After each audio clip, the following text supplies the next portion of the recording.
about making games in Unreal Engine. Until then, watch more about Game Institute.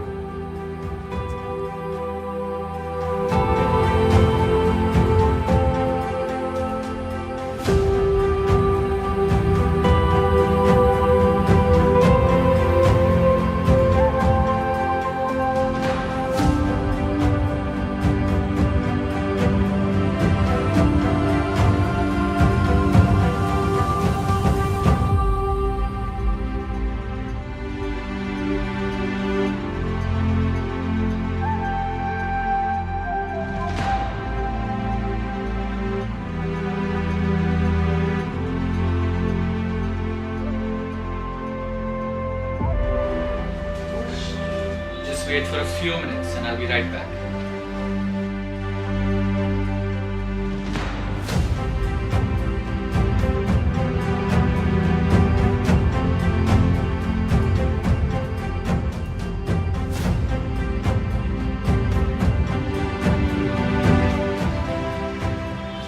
I hope you're enjoying this session, guys, and just wait a few minutes and I'll be right back with you.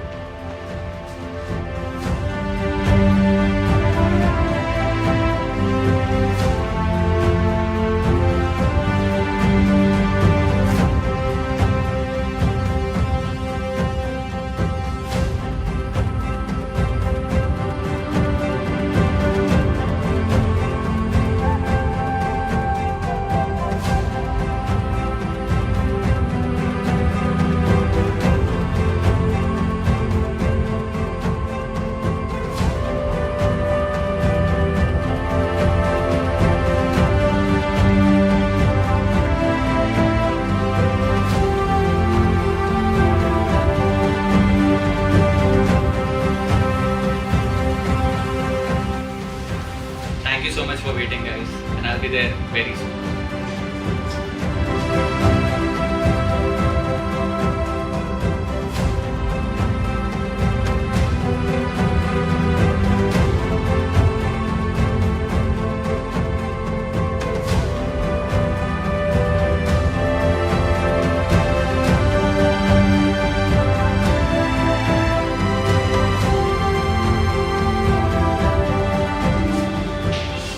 So guys, thanks for watching, and we'll be right back within 5 minutes and we'll continue our session about making games in Unreal Engine. Until then, watch more about Game Institute.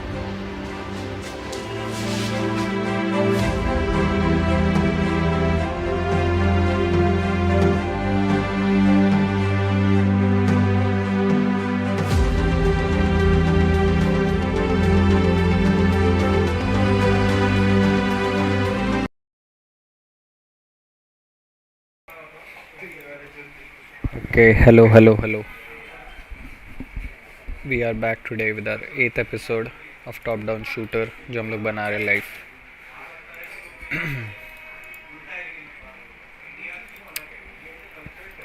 Okay, so हम लोग continue करते last time where we had left of.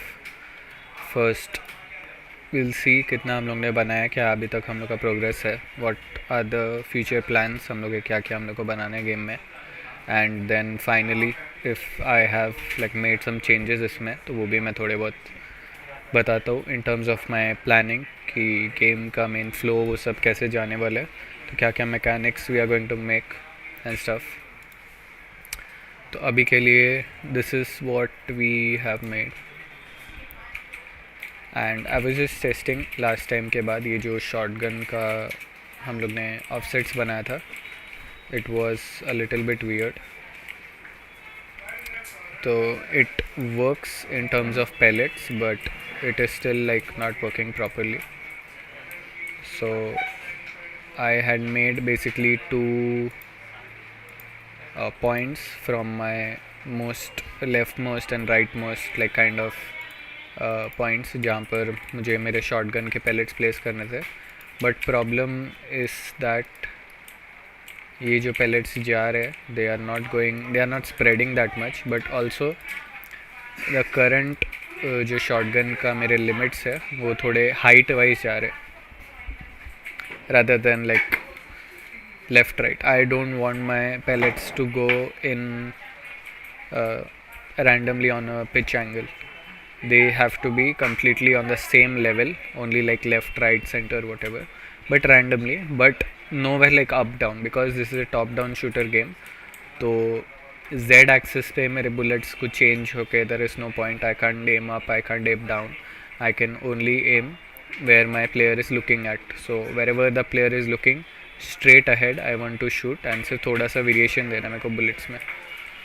तो मुझे technically सिर्फ yaw angle पे bullets को change करना है, बुलेट का जो रोटेशन है. I don't want to change on the pitch angle. ये हम लोग ने लास्ट टाइम जो किया था आई थिंक उसमें ये इशू है. तो it is changing based on where I am looking. Okay, so that is one thing I will solve. Then also this animation shotgun ka, we had tried to fix the shotgun shooting animation, and shooting में हमारा हाथ उसको follow कर रहा है. It is a little bit weird जो left hand है, but while walking you can see the hand is like out of sync with the gun because gun काफ़ी rotated है. That is because मैंने shooting का animation change किया, but because सिर्फ shooting में shotgun use नहीं हो रहा है, it is also using it in idle. Idle में भी उसका प्रॉपरली होल्ड नहीं किया है, रनिंग में भी उसका एनिमेशन में प्रॉपर गन होल्ड नहीं कर रहा है.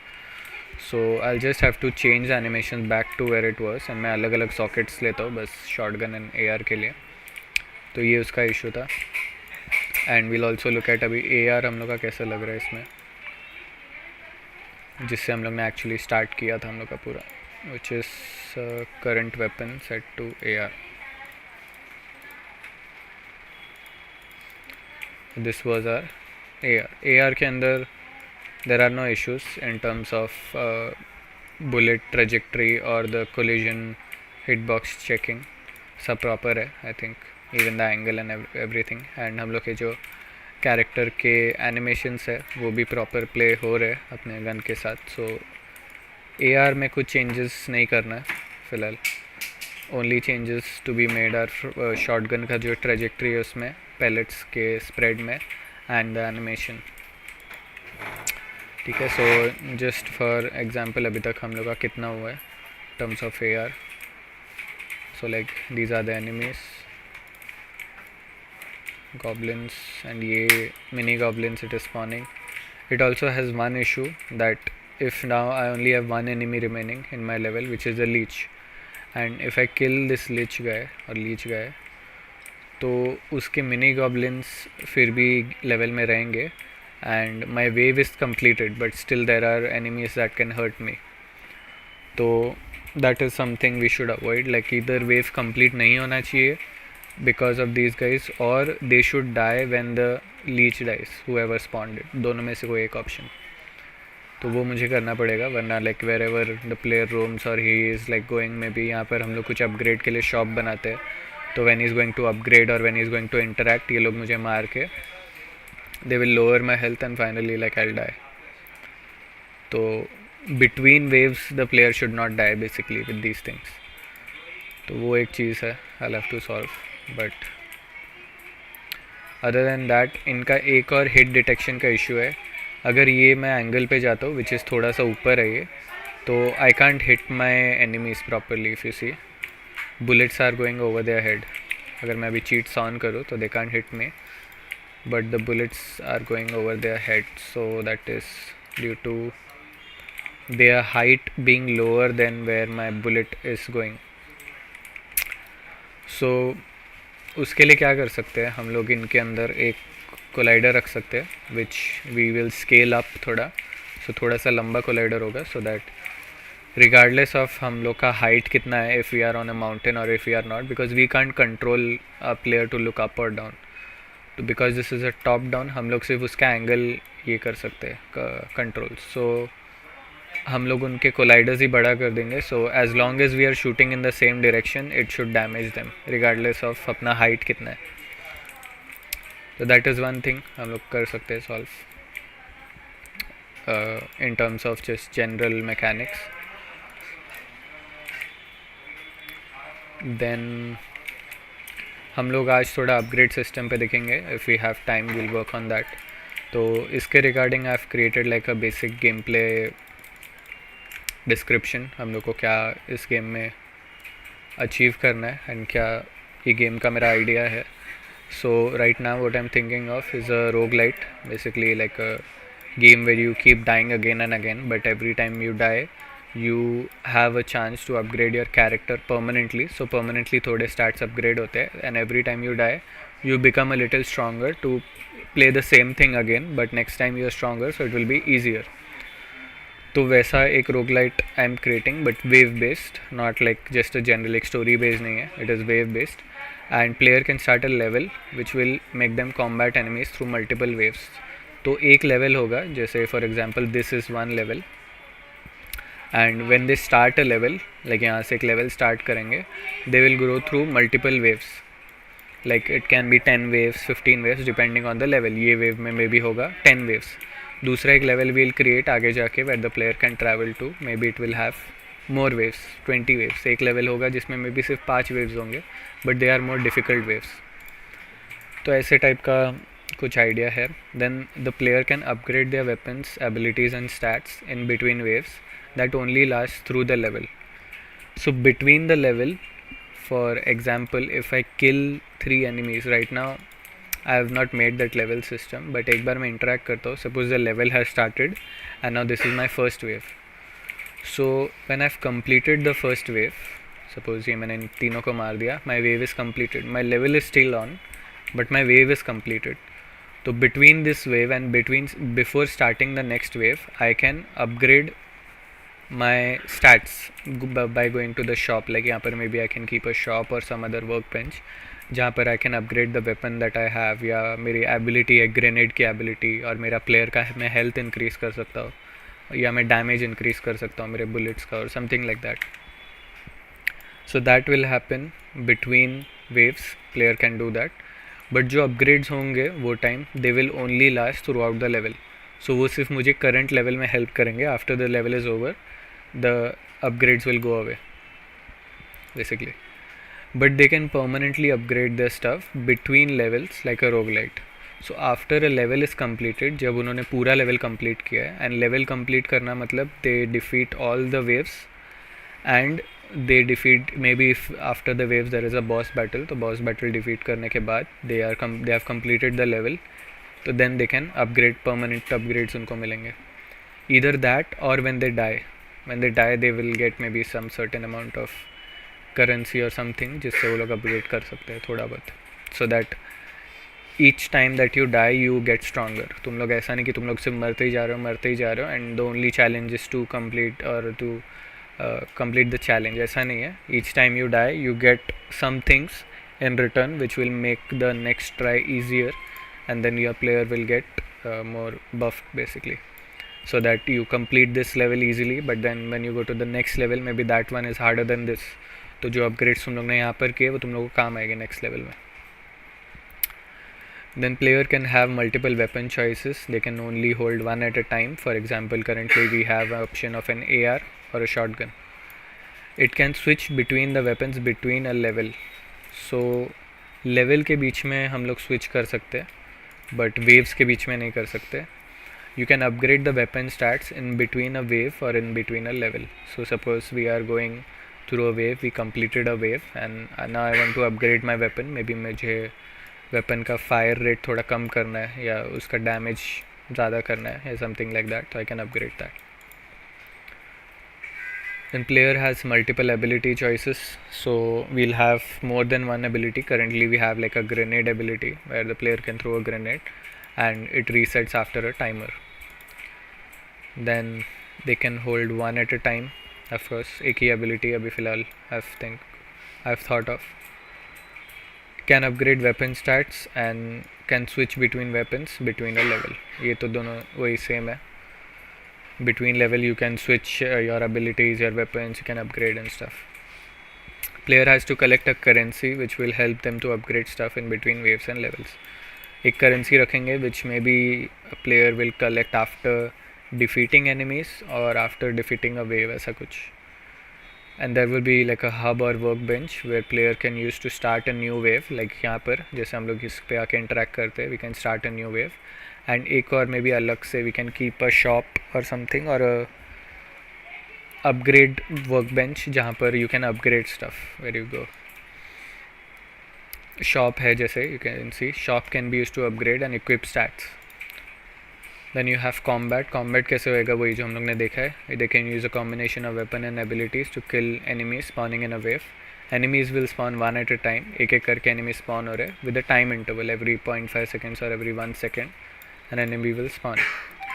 Set amount of enemies per wave. So first wave में जैसे 3 enemies है, second wave में maybe 6 या 7 है, and they will increase every wave. ऐसा set amount है उनका. Every level will have a set amount of waves. So first level can have like 10 waves, second level will have like I said 15 waves, third level can have 5 waves. ऐसा level set कर दूंगा मैं पहले से. And there can be a boss battle at the end of the last wave. So once you've completed all the 10 waves inside a level, then maybe you get a boss battle and you defeat that, you complete the level, you can go ahead ऐसा. And for now we have 3 enemy types. Actually not 3, we have 3, but I was thinking of a 4th one. So one, we have a goblin which is melee currently, skeleton ranged, leech which has a ranged magic projectile and also spawns mini goblins from time to time. ये तीनों हमारे हो चुके हैं. And I was thinking of one more like a healer which is also like a leech but it heals. It stays in the back and all it does is it has an aura around it and वो enemies को heal करता है वहाँ पर. Basically all the enemies that are standing inside the range of that healer will get healed. थोड़ा थोड़ा उनका health बढ़ेगा. So basically the challenge is for the player to kill the healer first than the enemies, because if they just keep killing the enemies they will the healer will keep healing the others वैसा.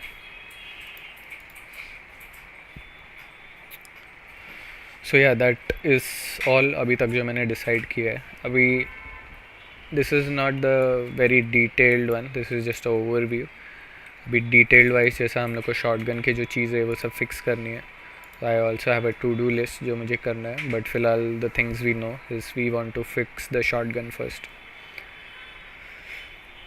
तो we will start with that.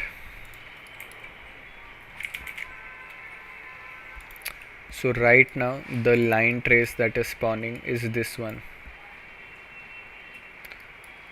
I am spawning a line trace at my forward vector wherever I am looking, and I am also spawning one where I have done +1 on the forward vector. Okay, so we can ignore this one for now, and I will equip a shotgun.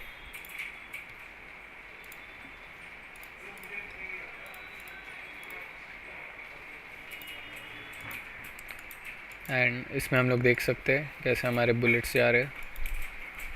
So depending on the direction we are looking at our spread changes a little bit, not much, but you can see ये नीचे भी जा रहा है हमारा bullet. It is going into the ground. I don't want that. I want them to go straight ahead.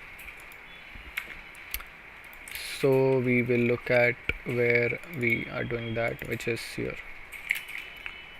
We have a weapon. This weapon is shooting stuff. Every time it shoots, the shooting function is called.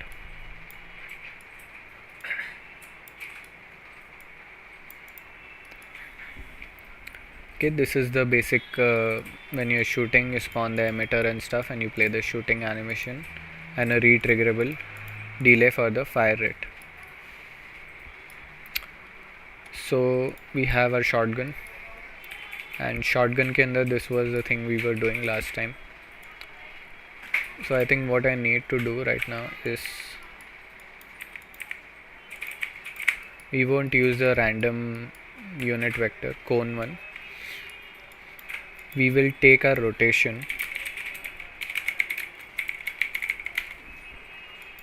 and we will take forward vector from our rotation, and this is where I will add an offset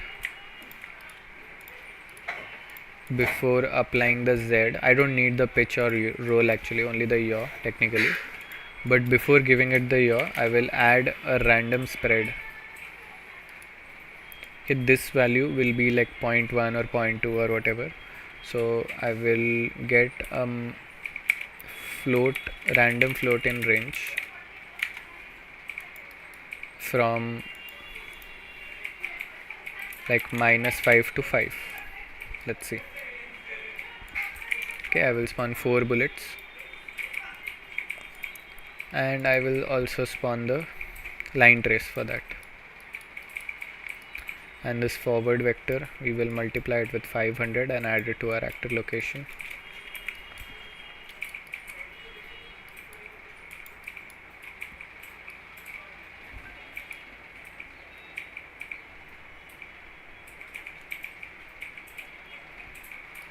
Okay.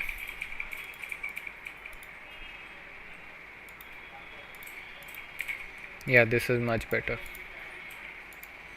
You can see there's like a random spread of bullets, but this goes in the same height. This doesn't go up or down pitch mein. It is like completely straight. So this is the best, I think.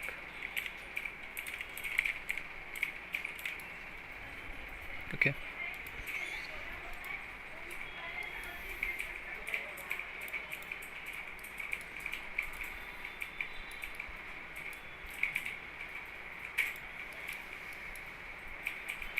So I will promote this to a variable actually, like we can add a spread, or I can add a spread in my main weapon.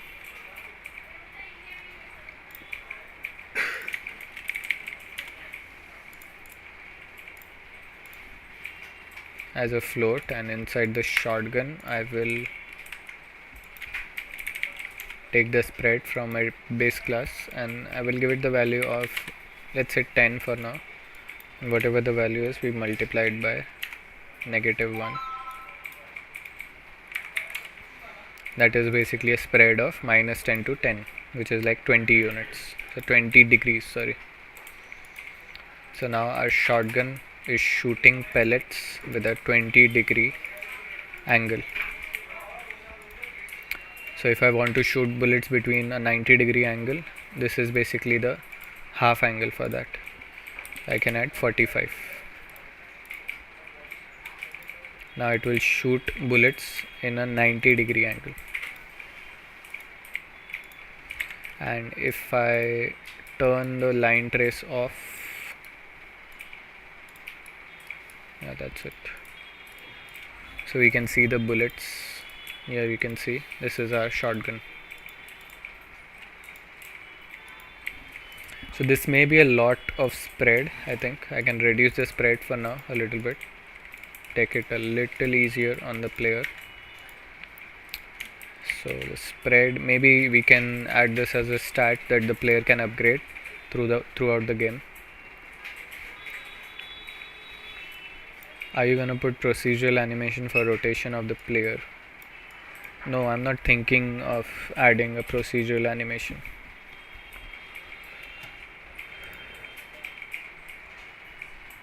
But I was going to reduce, yeah, 30.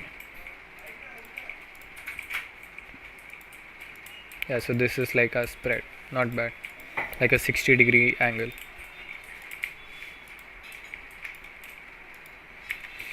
Okay. Now to fix the shotgun animations. So we'll use the regular shooting animation for our shotgun. Right now what we are using is this one, but we are using a adjusted animation. I can open this asset, and this is the adjusted one, and we can see the difference from top. This is the actual one, this is the adjusted one.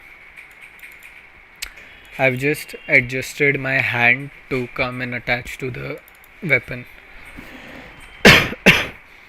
Whereas I think what I should do is attach or just rotate my gun in this animation. Just keep the normal animation and rotate the gun around. So yeah, I will be using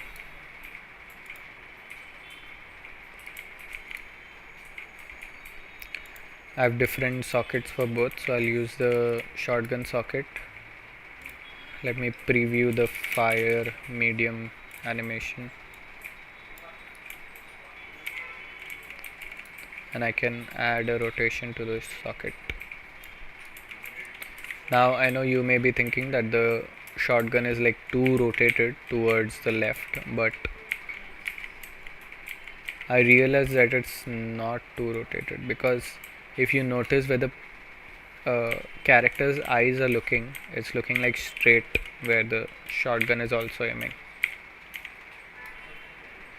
Yeah, the angle of the shotgun is like she will shoot this way, but still it's almost like it's at least pointing to the straight. If you draw a straight line through the eyes of the player where the player is actually rotated towards, the shotgun is not too further out. And this will not work yet because we need to change the animation in the montage. So in the montage we'll use fire medium, and yeah,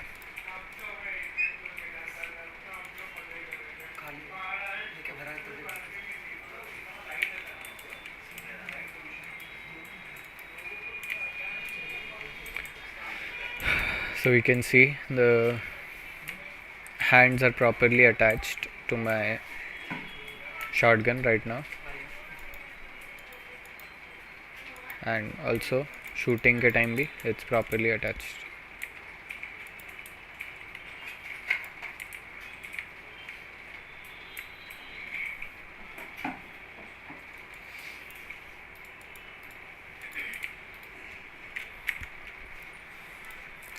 Also, let me just see if there's an issue with the pitch of the angle. No, it's fine. She's aiming right in front.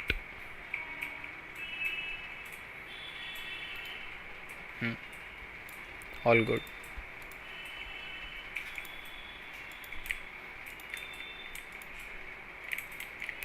So now let's test how this is looking.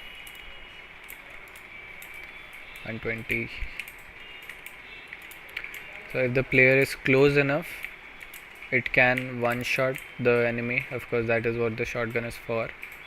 But if they do use the shotgun from a range, they may not be able to one shot the enemy.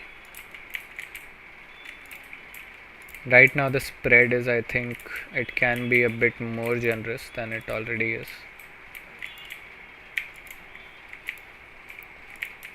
Before it was like almost like an AR, but right now it's spreading quite a bit.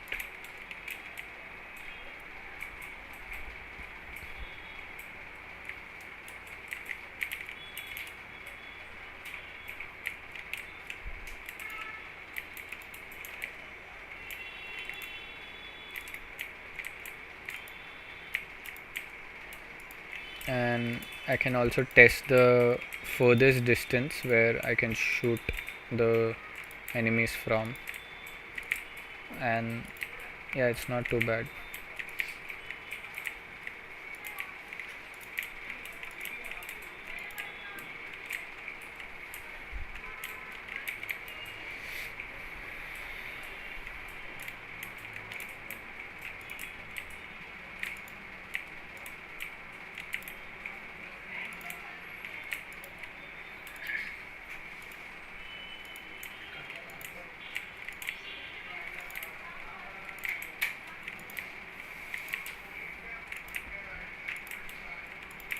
You can see this is like a good way to crowd control for the player.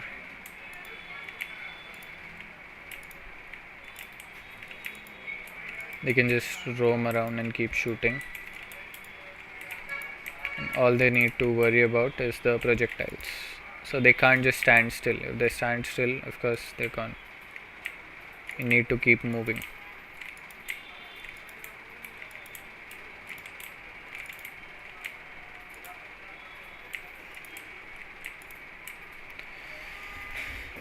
Okay.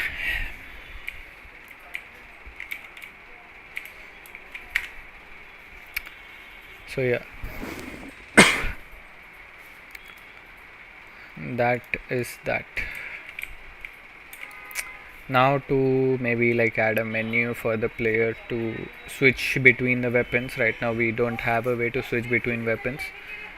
Maybe for now I'll just make weapons switchable in between waves. I won't create the whole level for now.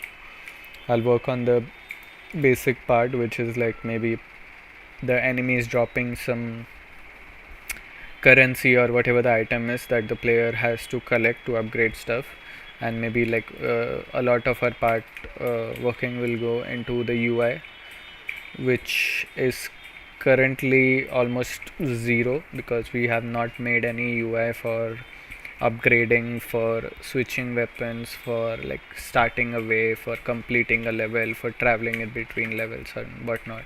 Right now we are just focusing on the basic gameplay mechanics.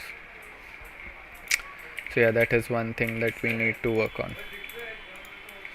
And also, instead of this UI crosshair that I've created, I was thinking of creating like a visually like an arrow or some kind of a 3D asset, which is basically letting us know where we're actually shooting. So when I change my current weapon to, let's say, an AR, we'll be able to see that we know this is a problem for top down shooters when you are looking at not from completely the top angle, but we are looking at an isometric or whatever angle, and from this angle wherever I click, my bullet doesn't go there, of course, because where I'm clicking it is shooting the same angle, but the bullet is higher above on the Z axis than it is where I'm clicking on the ground, and the bullet is going straight above the ground, which is why I need like a 3D visual indicator to just see where the player is aiming at, like for this aim kind of thing. The white box is not cutting it for me.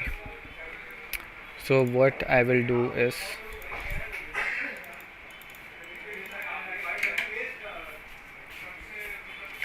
I will create a blueprint, call it my aim indicator,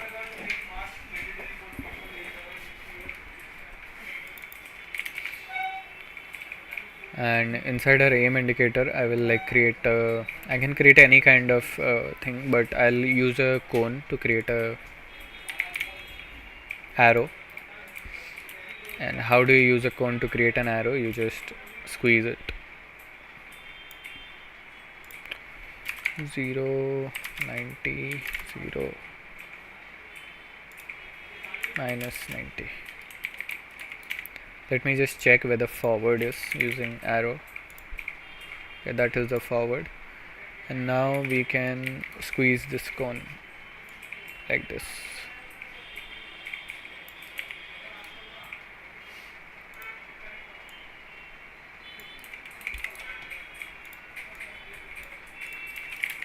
Okay, and now if this is in our level,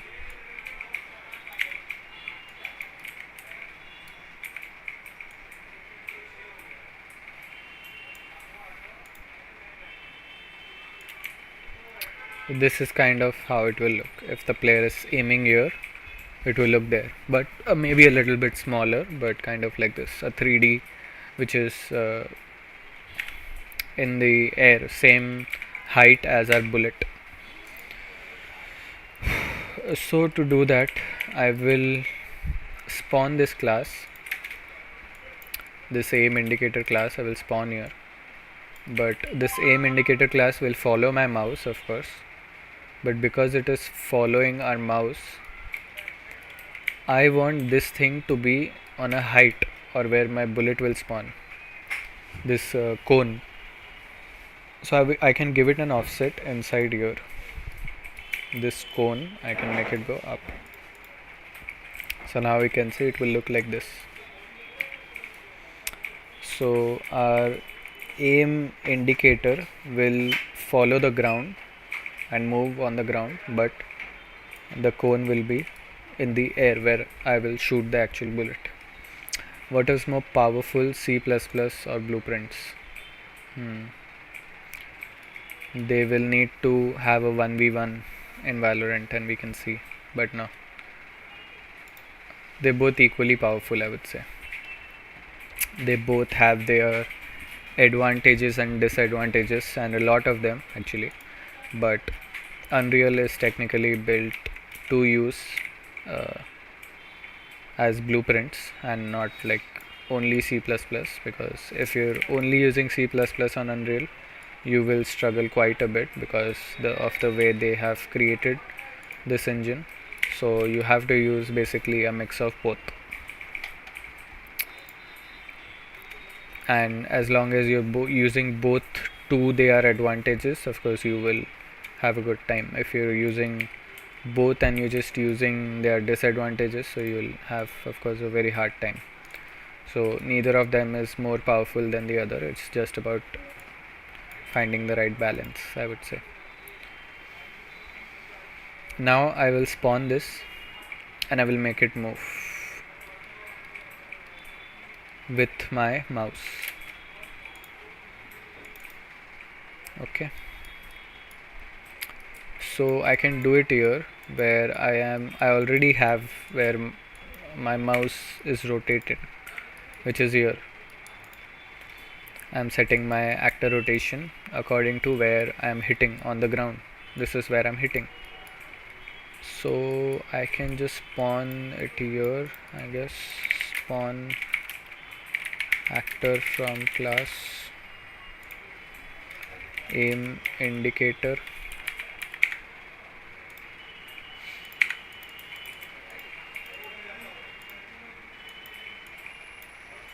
Needs a spawn transform, doesn't matter, I can give it 0 0 as long as I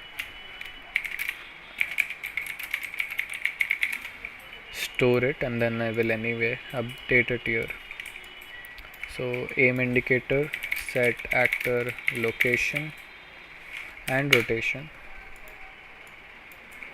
So location will be this one, wherever we hit, and rotation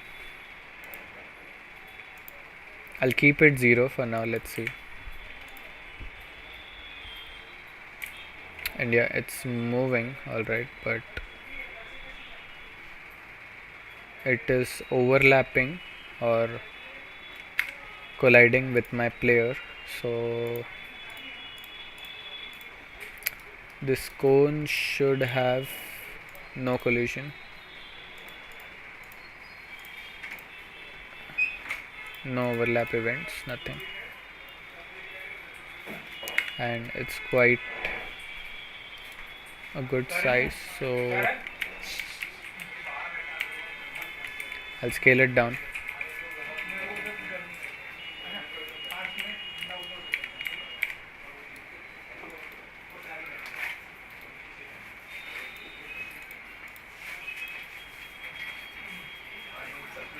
So yeah, this is how it's looking, not bad.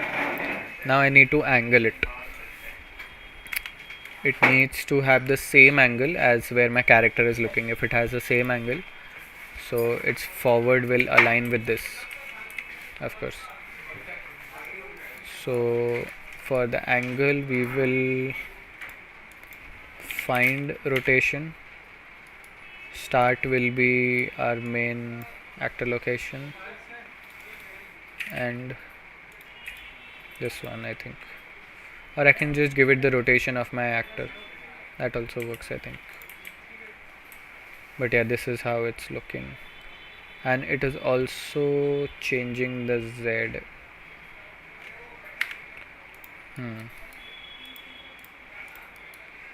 So maybe I just give it my actor rotation.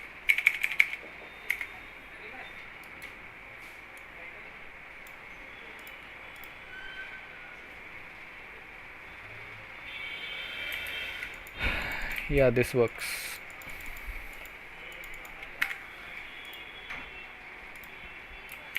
Maybe the height needs to go down a little bit.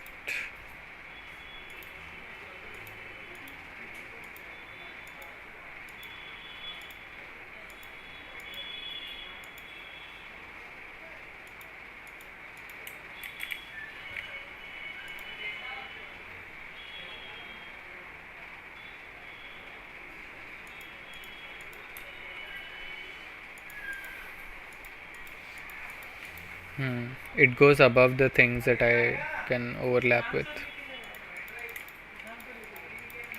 but it's fine.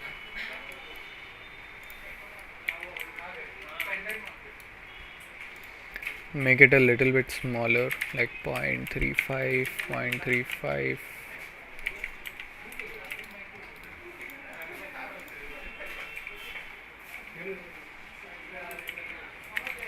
Also give it a material, like a transparent material.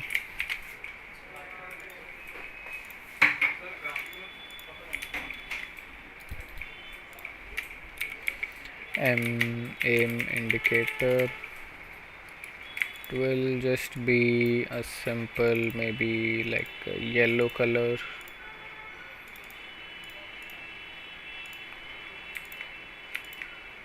And I will give it translucency of 0.2 so that it's not completely solid.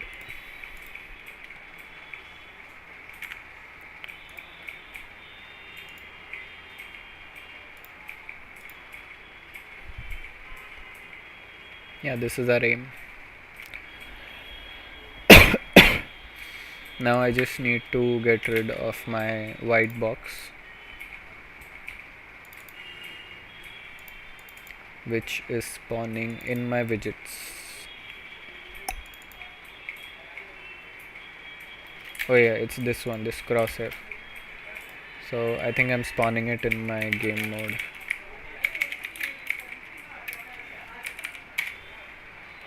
GM top down.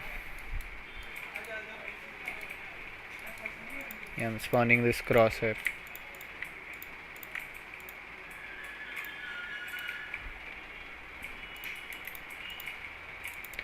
Yeah, so no crosshair anymore, but I have a very slight aim indicator to see where my bullets will actually go. Now they're still not exactly on the same height, I think.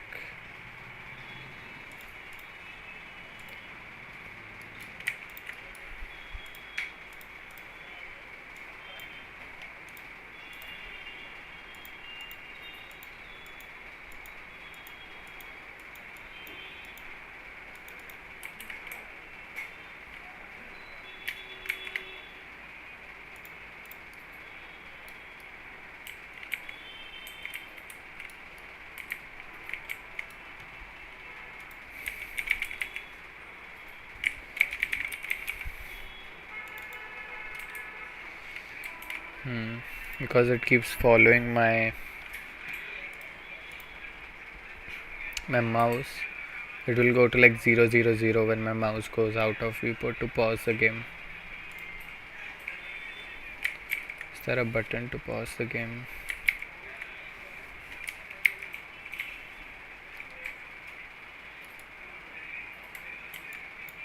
I don't know, I can't really check, but I think this should be good for now.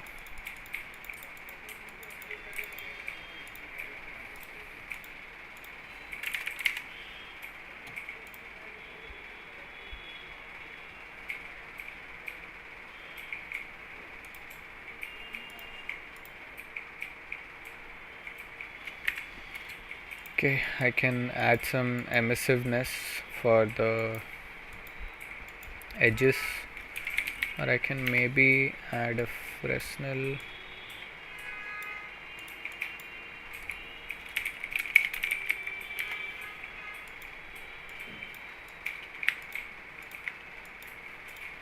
Lerp a 1 to 0 value and multiply. Let me just check.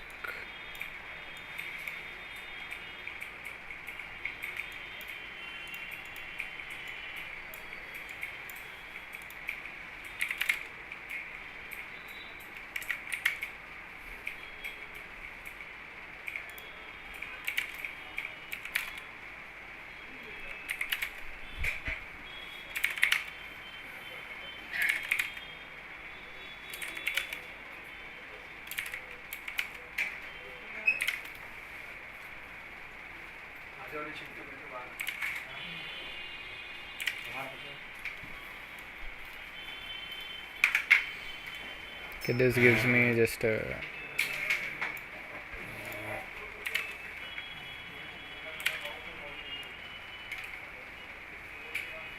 exponent. It's fine, I don't need to really use this.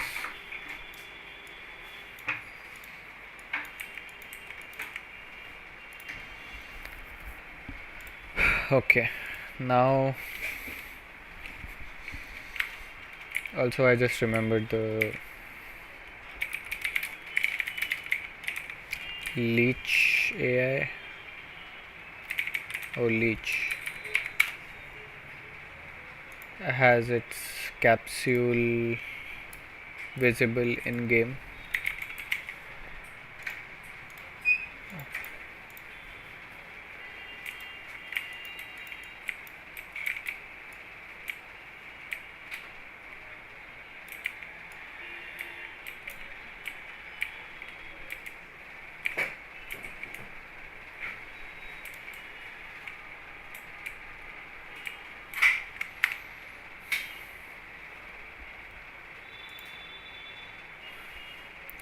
If I change the show mouse cursor to off, what happens? Will my character not rotate? Oh, it will rotate, okay. So this is without mouse gameplay. I mean without the mouse cursor, sorry. This is not without mouse gameplay. For without mouse I'll have to attach a controller, and I haven't added the controller values yet for the binds. But yeah, this is how the game will look for now. So the player can use this indicator to see where they are shooting, or of course they can use the bullets, because for now in the game bullets are infinite, so they can just keep on shooting the bullets all the time to see the angle of where they are shooting.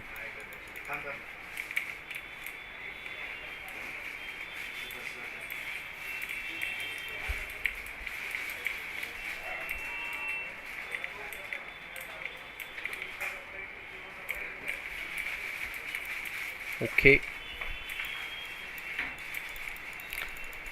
and yeah, correct, I need to add the collisions for the enemies. Good thing I remembered now, because it keeps getting delayed. So this is something I want to avoid, not being able to shoot my enemies. So for my AI,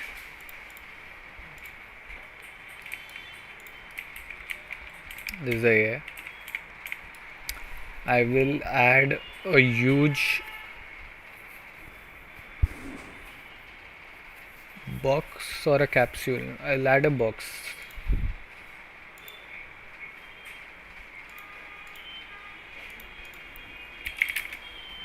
Box collision.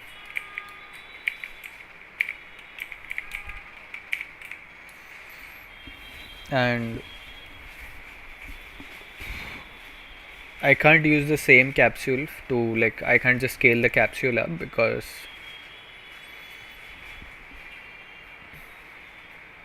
my player has to stand on the ground. So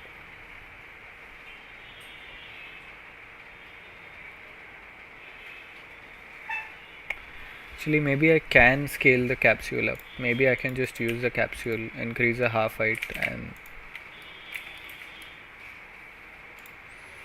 like this one is already tall enough, but for example something like my goblin is not tall enough when it goes on a lower height.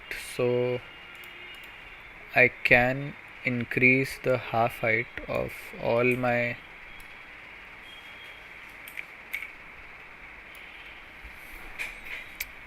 the capsules in my level, and then the mesh will have to be like here.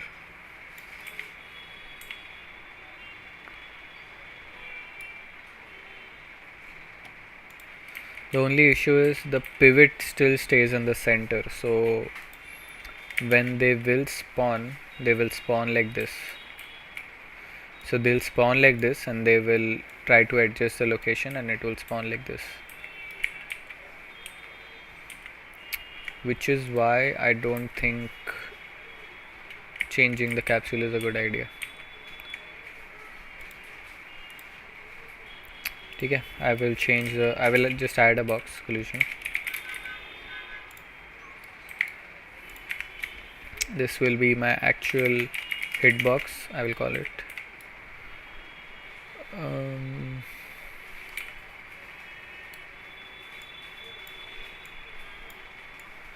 Thickness a little bit less than what it is normally, and yeah, on the Z axis I want it to be tall and like this.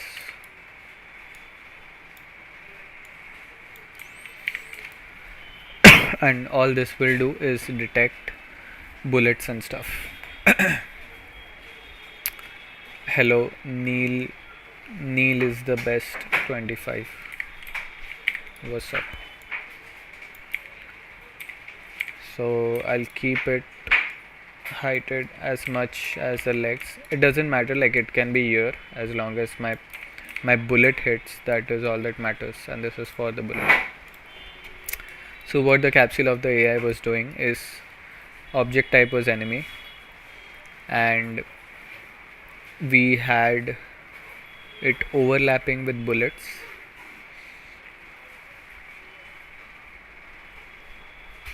Bullets and arrows, okay, and it was blocking other enemies. So I will tell it to ignore bullets and arrows.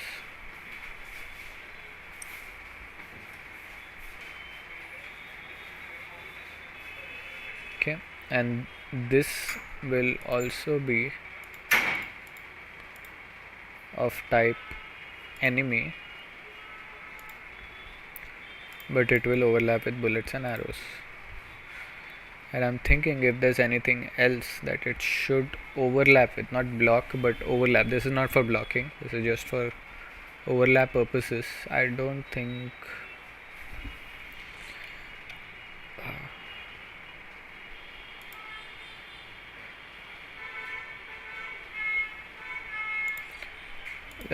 I'll just have to check how my grenade explosion is happening.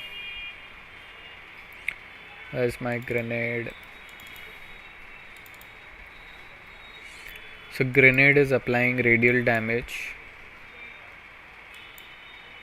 on a radius.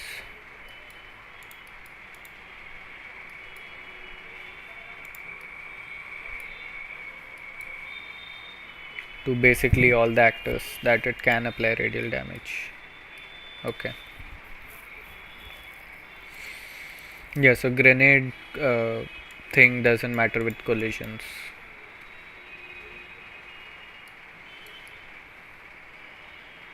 It doesn't matter the collisions, grenade will always hit them because grenade logic is inside the radial damage, which is here.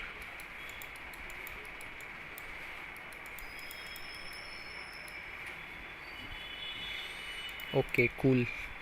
Now I just need to adjust these, and this is already adjusted. I can take it a bit up, and the mini goblins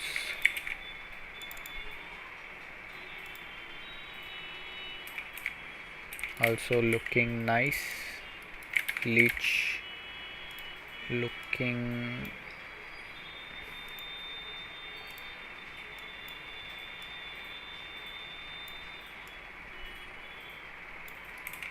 good. Skelly ranged also looking good.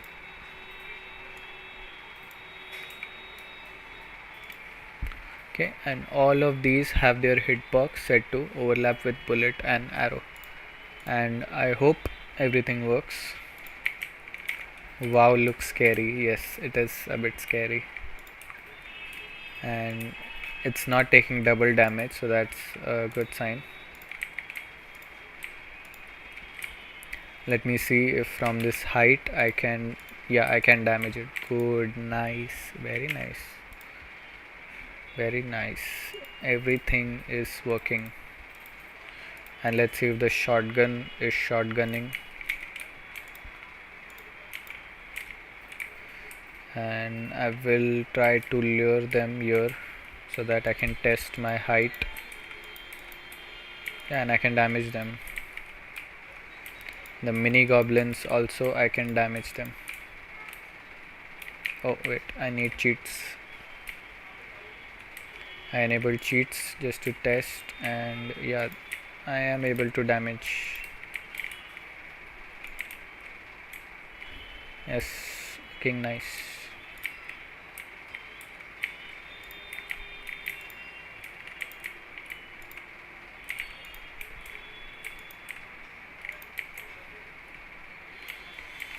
Wave completed. Start another wave. Wait, 150?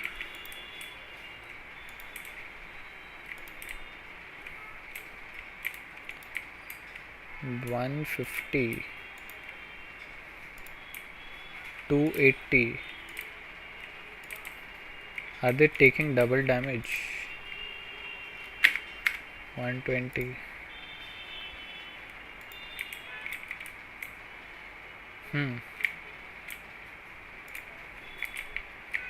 If I hit it, takes 120, 30, 150.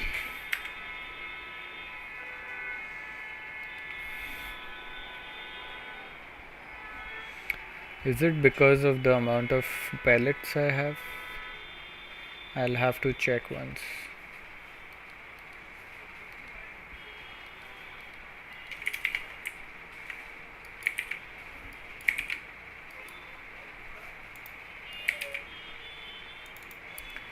So shotgun, we are spawning. Oh, we are spawning 5 bullets. Okay. We are spawning a bullet shell, and the bullet shell does a base damage of 20, and 20 into 5.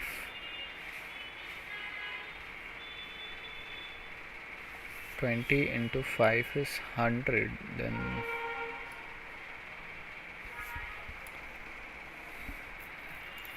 or maybe we're not taking this damage. We have a damage taken multiplier. Okay, so damage taken multiplier is 1, and if we are giving damage like a 20 damage, goblin's multiplier is 1.5. okay, so 20 into 1.5 is 30. 30 into 5 is 150. So yeah, it's working, I think, as intended. If we hit 5 bullets, 150 damage, because 20 into 1.5 into 5. And if we are hitting a leech, the damage multiplier is 1, so it is just 20 into 5. And for our skelly, multiplier is 2, so it is taking 40 damage per bullet, which is 40 into 5, 200. ठीक है. So bullet shells are right now doing 20 damage, and the bullets are also doing 20 damage.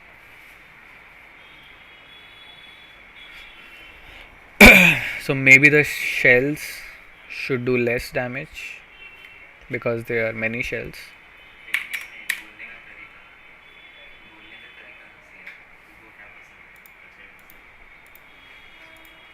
If I keep it 10, let me see if I can kill enemies easily.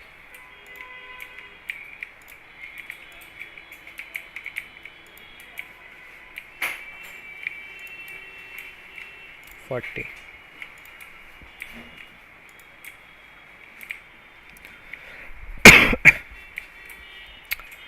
It's okay, not bad. I just need to check if this is too hard. Like,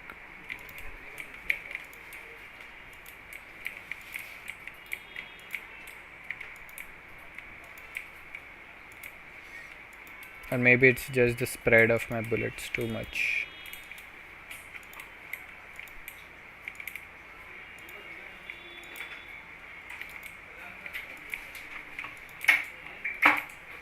Yeah, not too bad.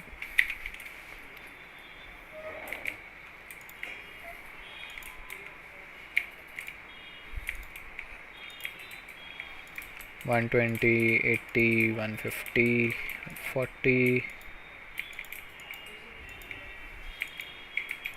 Yeah. What's 10 into 1.5? That is 15. 15 into 5.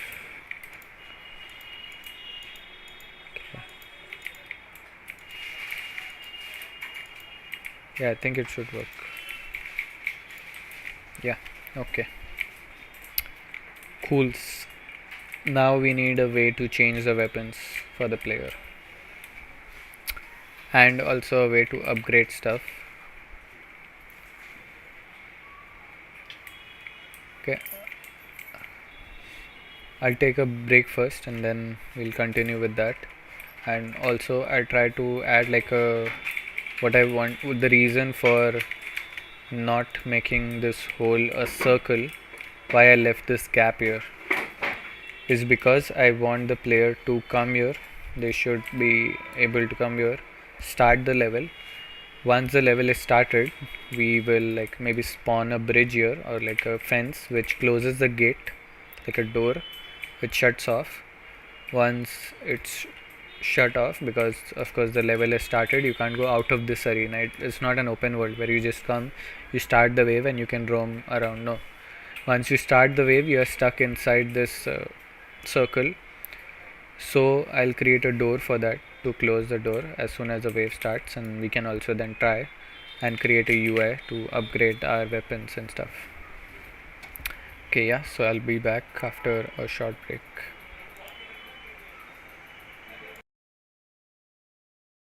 Back within 5 minutes and we'll continue our session about making games in Unreal Engine. Until then, watch more about Game Institute.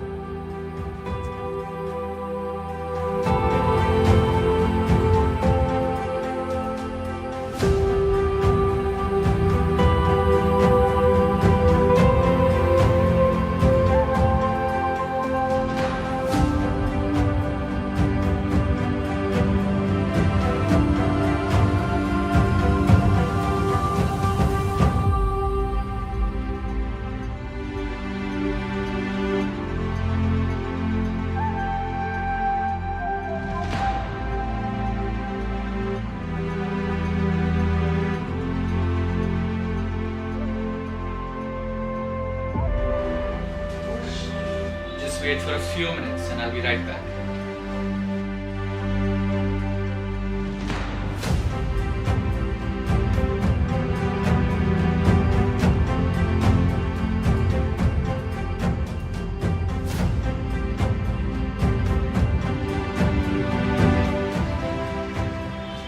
I hope you're enjoying this session, guys, and just wait a few minutes and I'll be right back with you.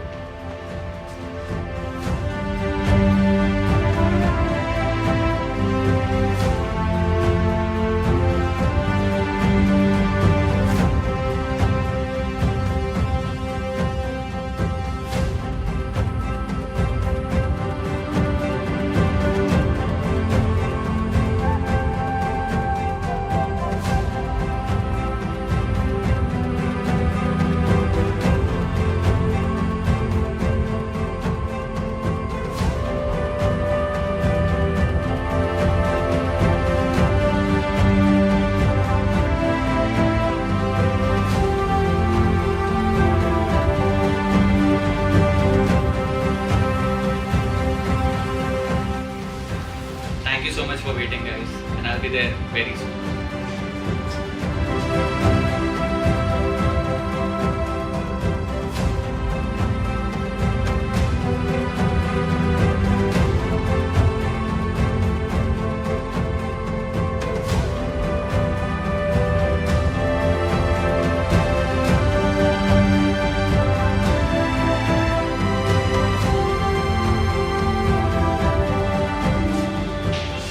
So guys, for watching, and we'll be right back within 5 minutes, and we'll continue our session about making games in Unreal Engine. Until then, watch more about Game Institute.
I hope you're enjoying this session, guys, and just wait a few minutes and I'll be right back with you.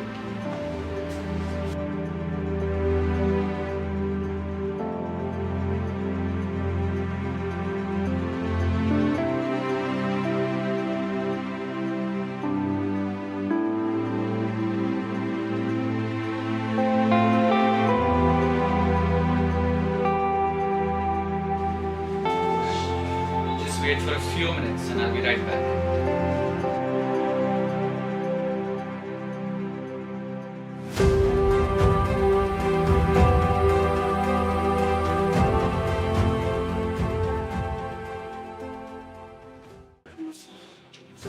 So guys, thanks for watching, and we'll be right back within 5 minutes, and we'll continue our session about making games in Unreal Engine. Until then, watch more about Game Institute.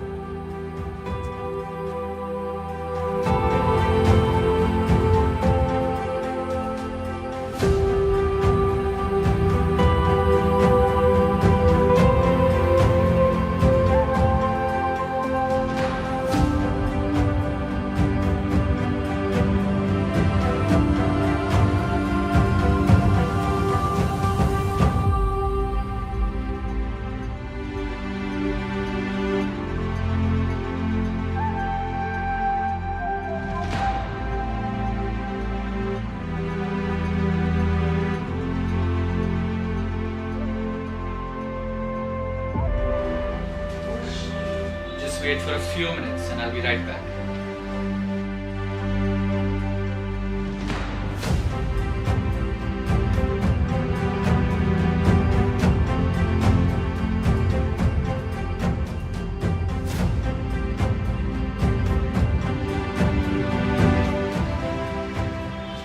I hope you're enjoying this session, guys, and just wait a few minutes and I'll be right back with you.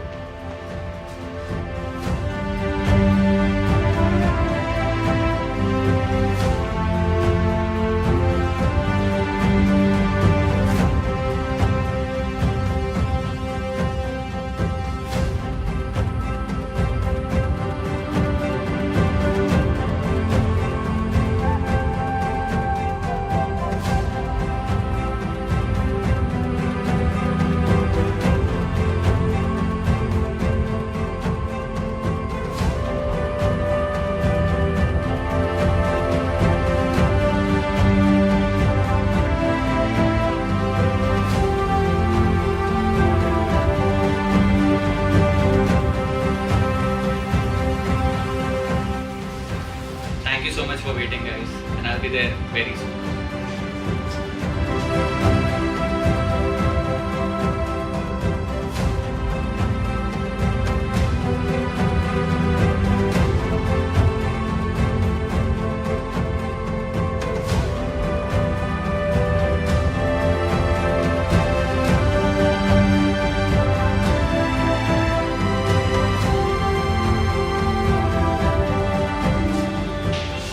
So guys, thanks for watching, and we'll be right back within 5 minutes, and we'll continue our session about making games in Unreal Engine. Until then, watch more about Game Institute.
hope you're enjoying this session, guys, and just wait a few minutes and I'll be right back with you.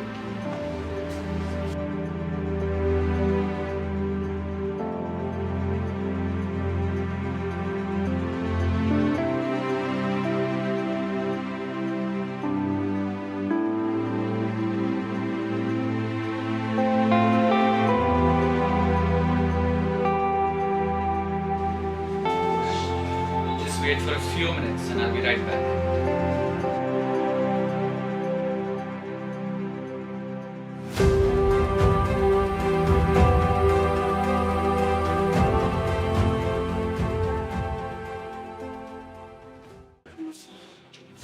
So guys, thanks for watching, and we'll be right back within 5 minutes and we'll continue our session about making games in Unreal Engine. Until then, watch more about Game Institute.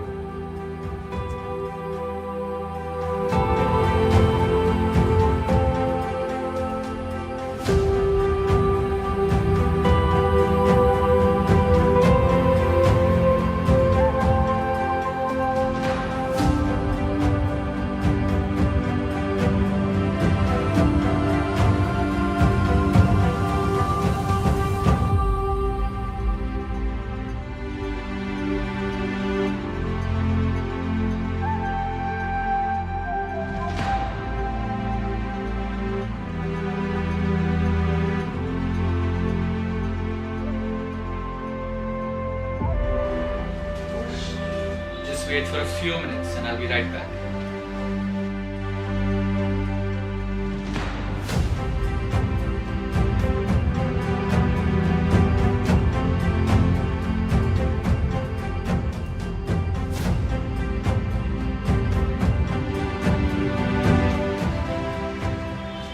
I hope you're enjoying this session, guys, and just wait a few minutes and I'll be right back with you.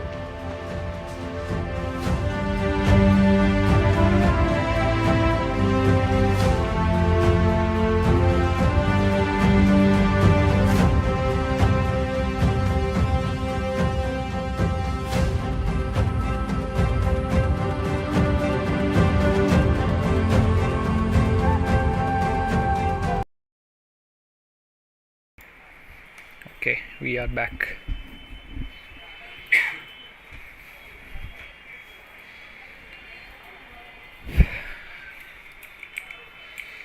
या सो इसमें हम लोग एक fence में एक door create करते हैं, like fence का ही door, and we will close it whenever we start the way for now.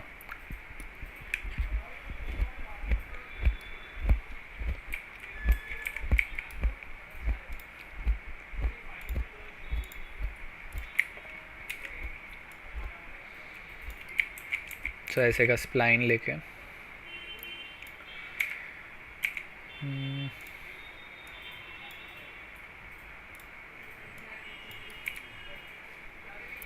this is where the fence starts from, so I won't change that.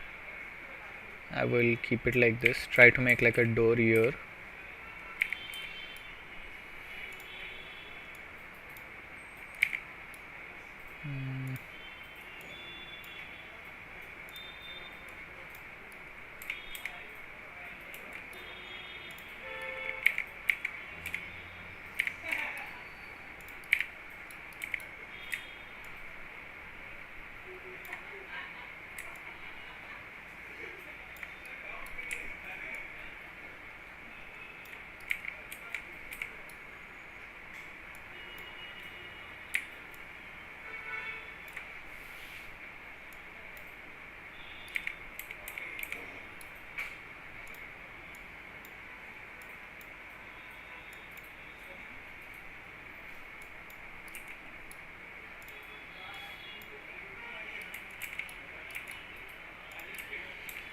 पूरे fence को थोड़ा सा ऊपर लेके अलसी,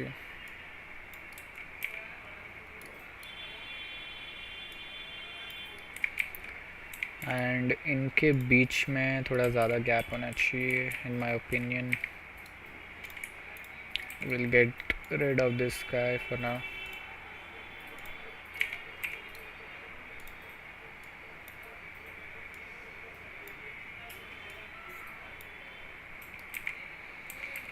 Yeah, this is like a proper fence at least.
Okay,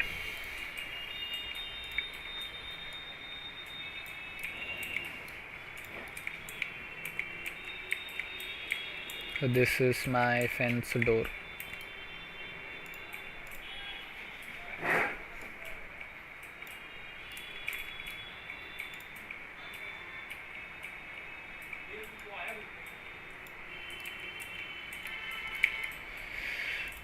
Okay, I will close this one.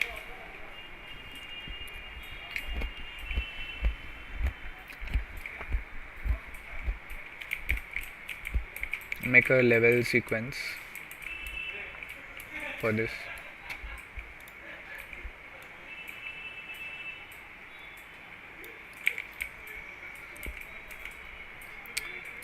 So this will be like the end point. It will not start from here, it will end here. We can do two things. We can either do it like this, where it just comes like this, or we can make it come like from here somewhere and it closes, but of course like in a proper rotation stuff.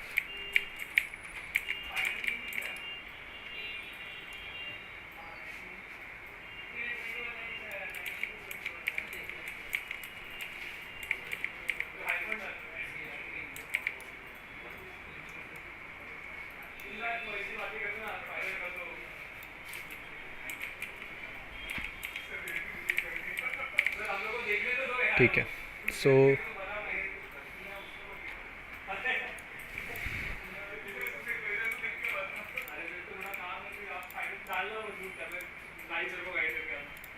modifiers, I will put them in a folder. Nav mesh,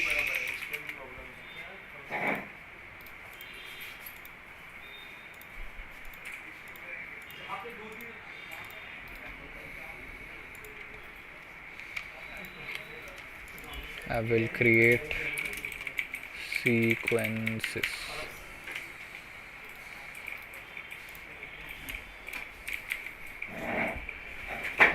This is my level sequence. I will call it my door close.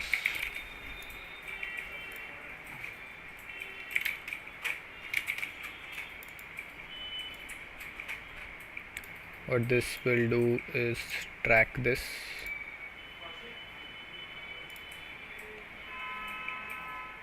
and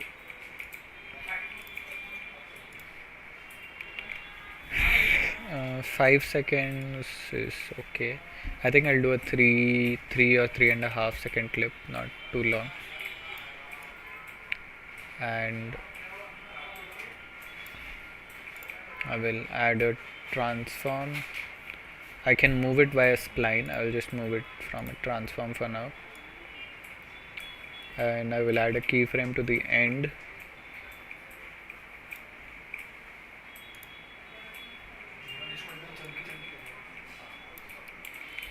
And I'm kind of going in reverse, but I will start from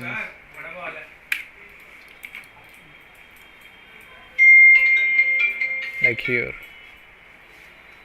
keyframe, so it will go like this.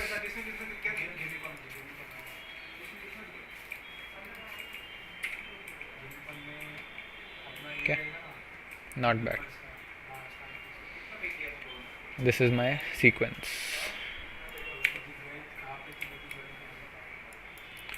Now I will play this every time I, for now, start my wave. I don't want it to start on or do that on wave start. I want to do it on level start, but for now we don't have like a level and then 10 waves and another level, so I'll just do it on the wave start for now.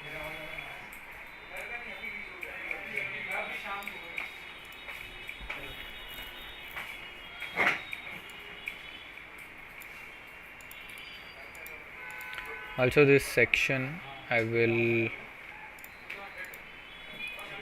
right click,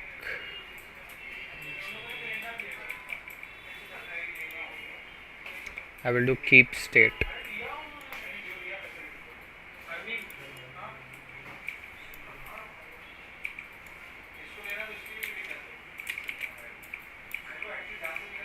So that it keeps the state at the end of it. But it should also start from there.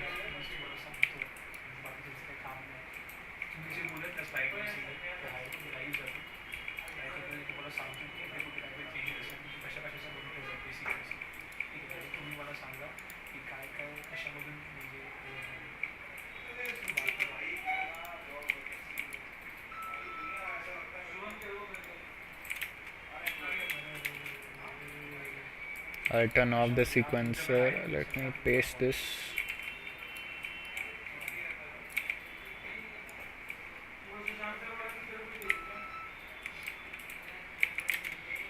Let me check if I play the sequence.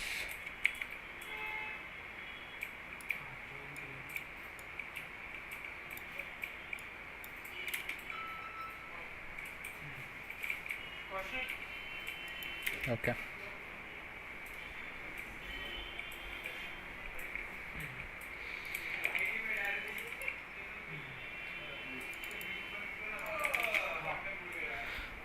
So default it will be your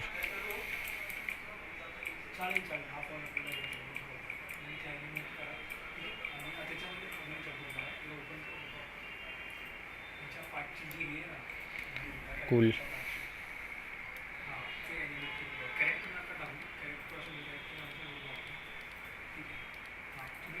Now where am I starting my wave? I'm starting it from here. When I interact with it, it calls interact with NPC, and I do that. So for now what I'll do is I will change NPC and wave starter as different things. Maybe this NPC is how I will upgrade my stuff. So NPC, I will call it, this will be like my shopkeeper, maybe per se. So I will call it NPC shopkeeper. Okay, and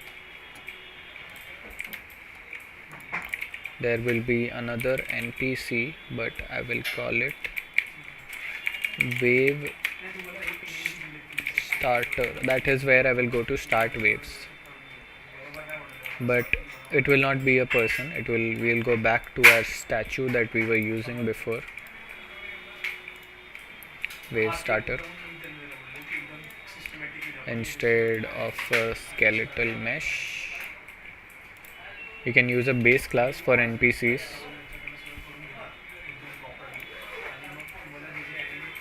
but for now I will just use a static mesh.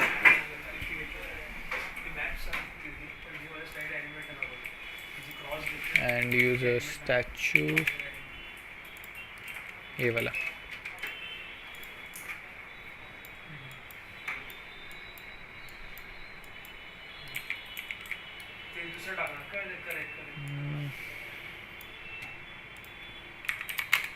Minus 90, turn the skeletal mesh off. This is our wave starter NPC. Now when we interact with this, this is our actually, I'll have to change the name of this.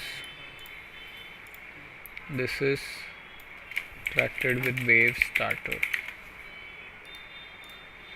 and we will call interacted with wave starter. When we interact with our NPC, for our shopkeeper, we won't do anything for now. We'll add that mechanic later. But when we start the wave, interacted with wave starter, we'll start the wave. And in our wave starting process, we will play that level sequence. So level sequence, it will create a level sequence player.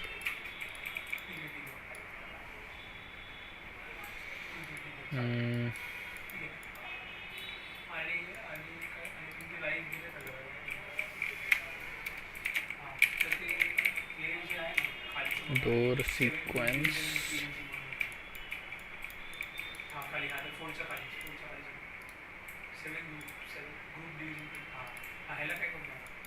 we will have to give it some settings which is autoplay, so I won't have to tell it to play, and no looping or anything, play rate as 1. Restore state, even if I tick, I don't think it will work,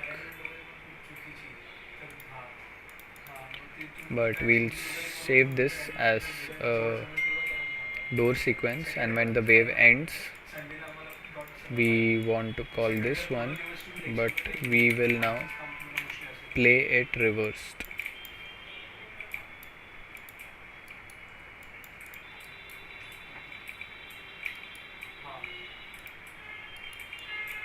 And we want,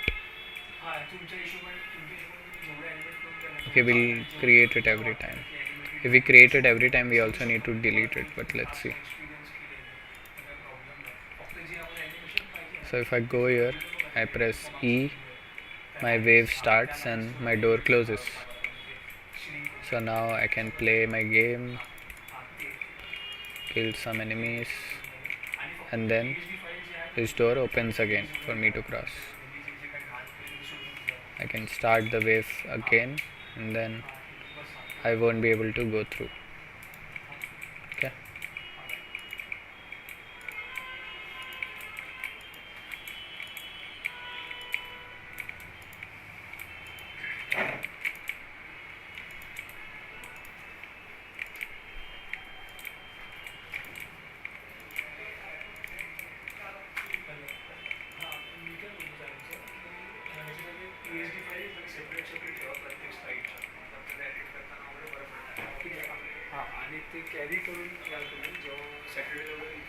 Okay, also I think in the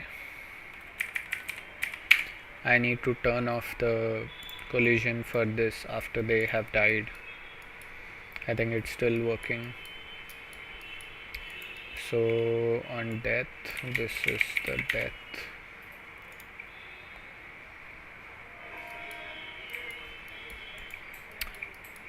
We are checking death and stuff and setting capsules collision response to all channels as ignore and world static to block, which is cool, but we also need to set our hitbox the same thing. I think just set it to ignore everything and no ticks or anything. I hope we don't trigger our enemy hitbox when after the enemy has died. We need to test that. If the enemy dies, I shoot again, it should not trigger the hitbox, hopefully.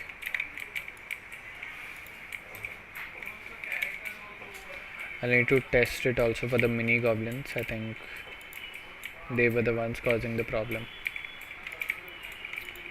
but let me see.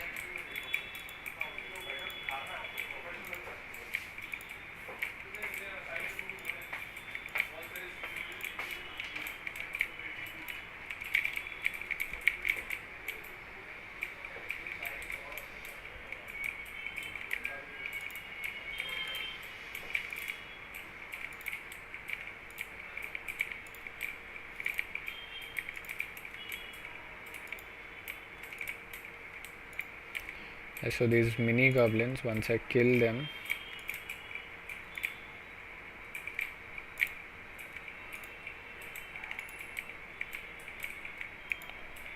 yeah, I don't think it is. Yeah, it's working fine. Cool. Turn off the sequencer and we can play the game in full screen to see how it's looking. There was a way to hide.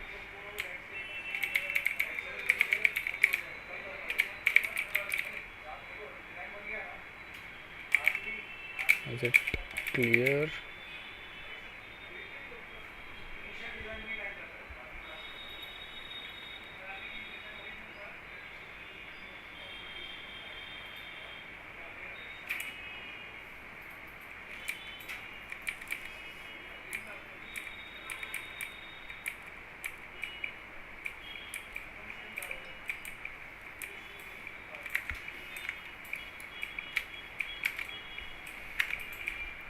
Isn't there a way to clear the error logs that are showing here?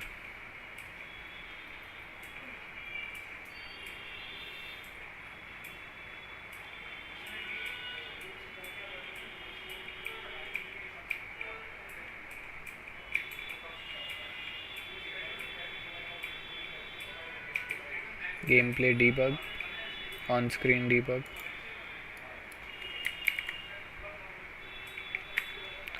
Nope. Is it gameplay debug? Nope. I've used it, I just forgot what the setting was.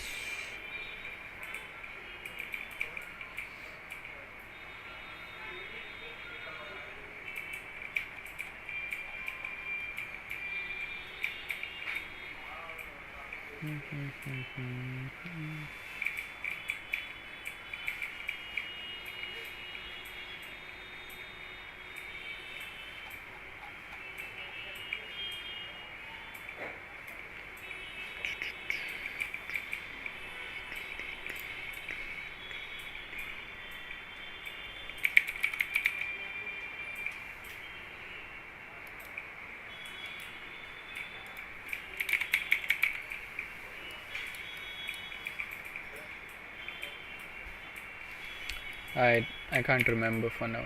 I know there's a command for it, but I can't remember. I'll play it out like this. And you can see the shotgun spread is quite a bit, so I can't really aim very well. Like I can aim easily, but it just doesn't register the hits every time.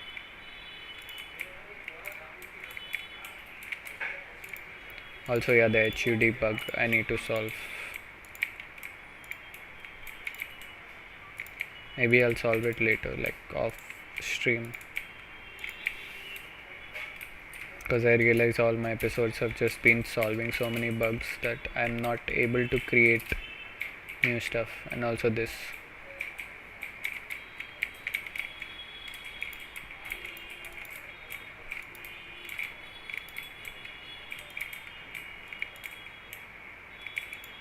Now I can maybe test after they die.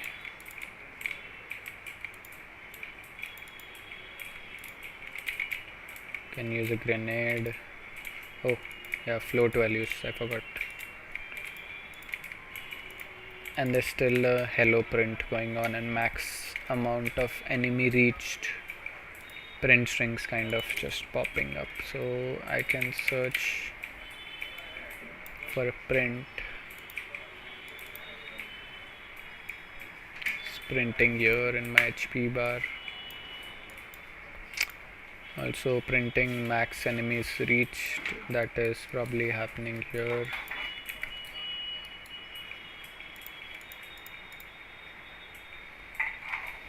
Okay, so the HUD bug will fix later on. For now I'll add a shop of some kind, at least to select two different weapons. I have some weapon sprites that I've downloaded, so I'll use that once. So yeah, every time I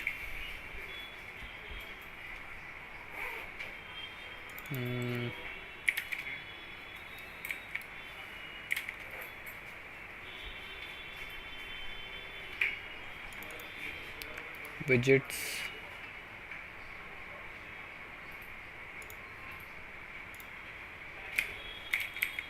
shop, I'll call it.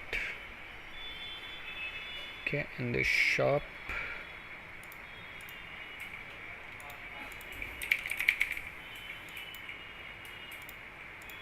I was thinking like having 3 sections on top which you can select. Can be like weapons section where you can switch your weapons, abilities section where you can switch abilities, buy abilities.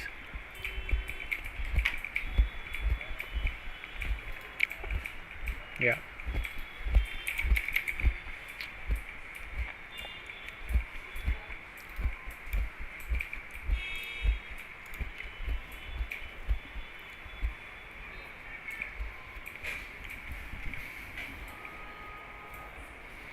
I'll need a vertical boxes with a top canvas, main my headlines, and then everything, every setting underneath the menu. So for example, we'll have one this, my, which will be like my titles, which will have 3 buttons like this one, and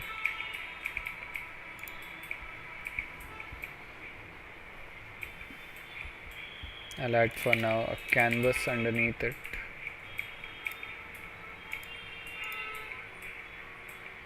This will be fill. Okay, now these buttons I will work on them. Add a spacer first.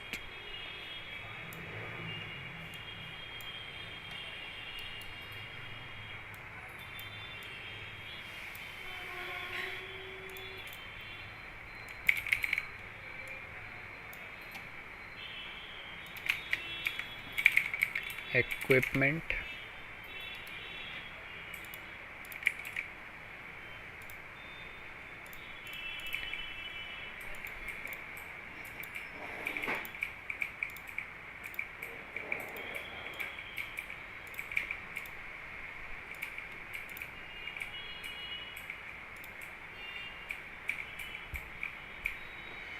we'll have to work on a UI a lot. We've not touched a UI.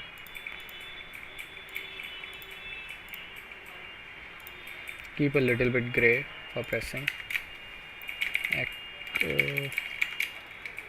Equip menu button.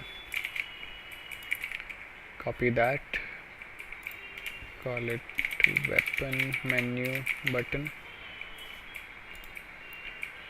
Call this thing weapon or weapons.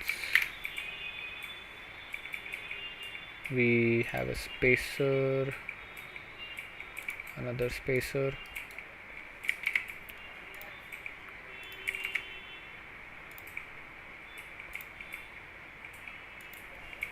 abilities, so like 3 basically, like this, and all of them I think I will tell them to fill.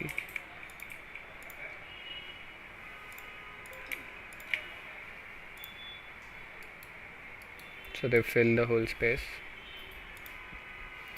and this spacer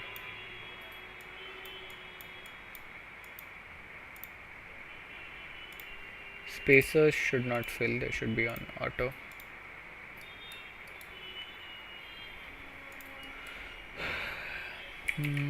Another spacer here.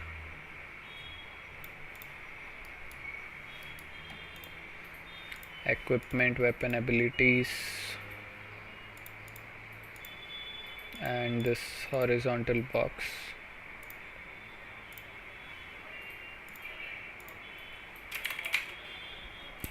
It can be like this. Okay, now whenever I click on one of these, I will change the panel here. So inside this panel I will have 3 panels: equipment panel, weapon panel, and ability panel, which will basically switch. So I will add a panel here.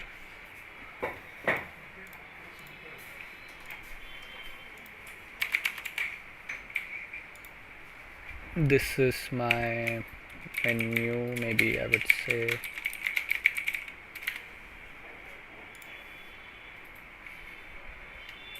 for now this is our weapon panel.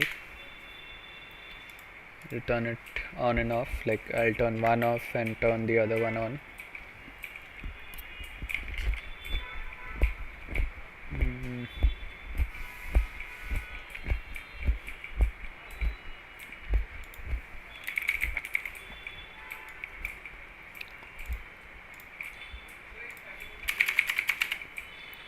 Take a horizontal box. One side of the menu will be the weapon that you have, and then Right side will be the actual weapon, I guess.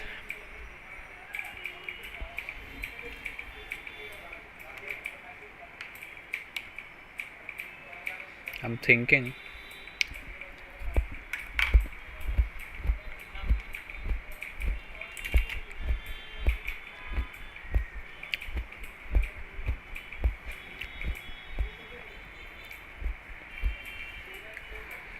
Not really sure how to go about this, but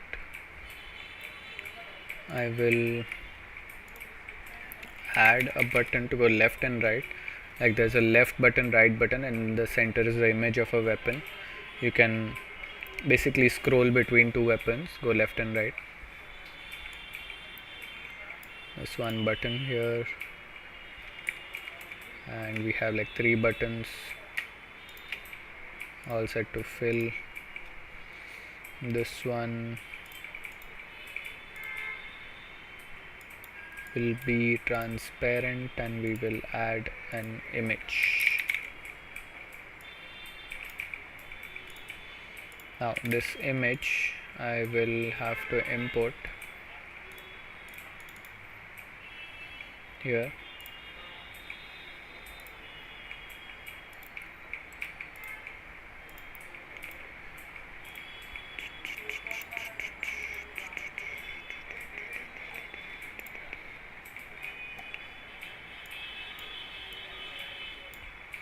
Have these images, these 3: rifle, shotgun, and like an arrow image. So this is what I'll use, and it has like a white border on the edges, and it's only on some part of it, so I think I'll have to use a chroma key to take the white part out.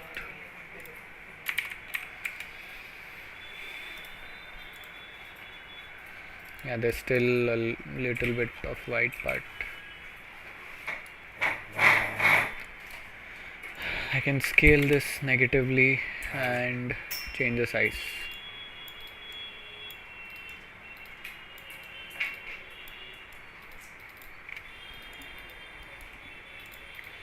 And this is where I will put the image of my button, image of my weapons, but I don't need a button here. I can just add an image instead of buttons, because the image will change the texture.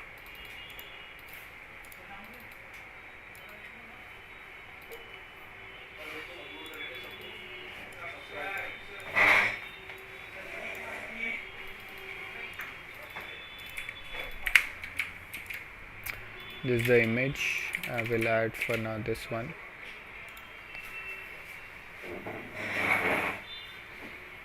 And keep it to auto so that it sizes properly. Yeah, I think it's good. This is my weapon icon, left button. This is my right button. Again, 0 opacity, and add another image.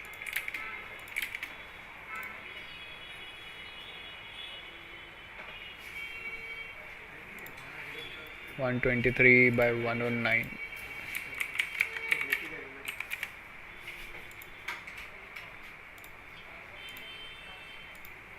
Okay. So when we click on these buttons, we will basically just switch the image from rifle to shotgun. And images should not be hit testable. Bye bye.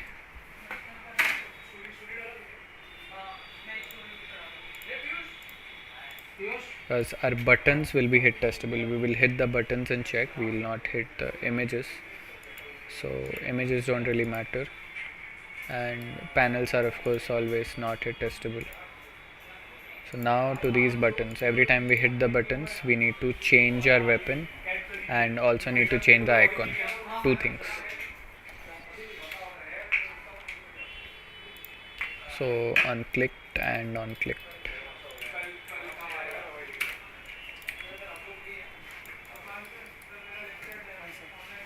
Bye bye.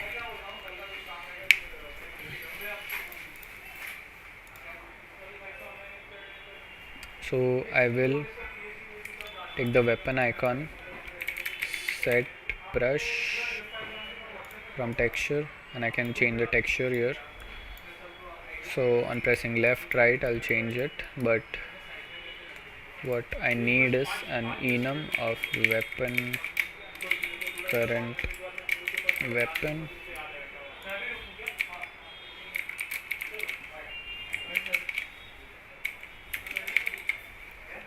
e-weapons, which will basically be type of our weapon. Based on the current weapon we will change the texture.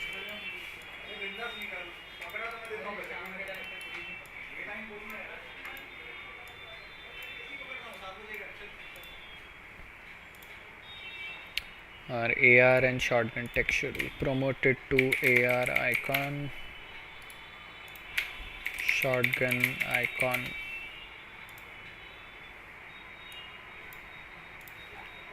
Our AR icon is this one. This is shotgun. Okay. Now we need to actually change this. We will get this value from our player. So every time we click on left or right, we have to create a function here which will basically switch between the weapons. So right now we're just setting weapons from here, from this menu. We won't do that. We'll have to create a function to switch weapons.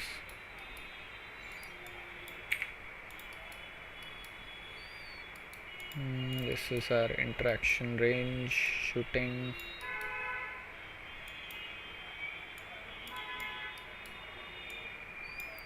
Just clean the blueprint a little bit.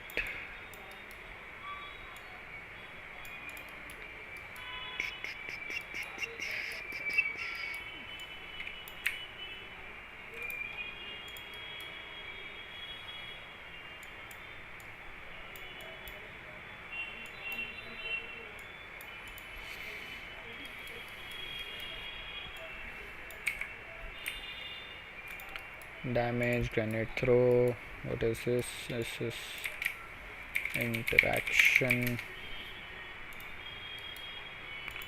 toggle cheats, grenade timer,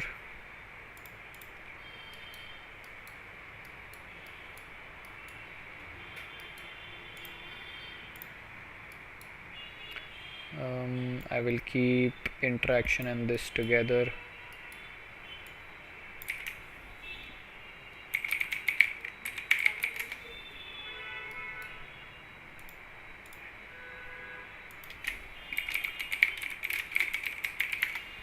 Interact press, this whole thing is interaction.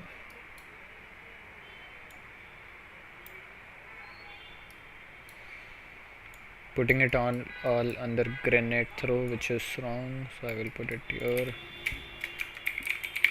Interaction,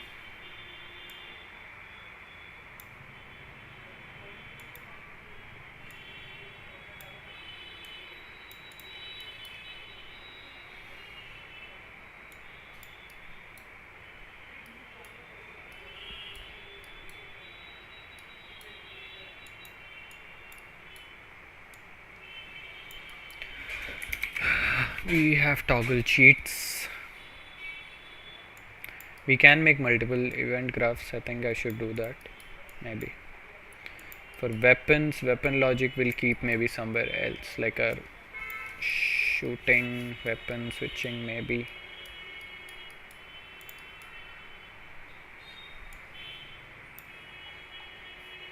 Create maybe another event graph, call it weapon. No, I can't call it weapon, so I can call it weapon graph, and this is the part I will keep here. Also the switching part. So now to make a switch, so custom event switch weapon. So when we say switch weapon, we need an input saying which weapon do we need to switch to.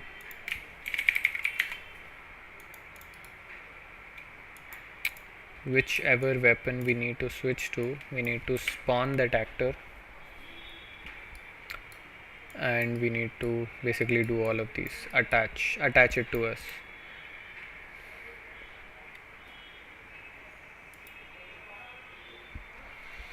Or I can add this in here only.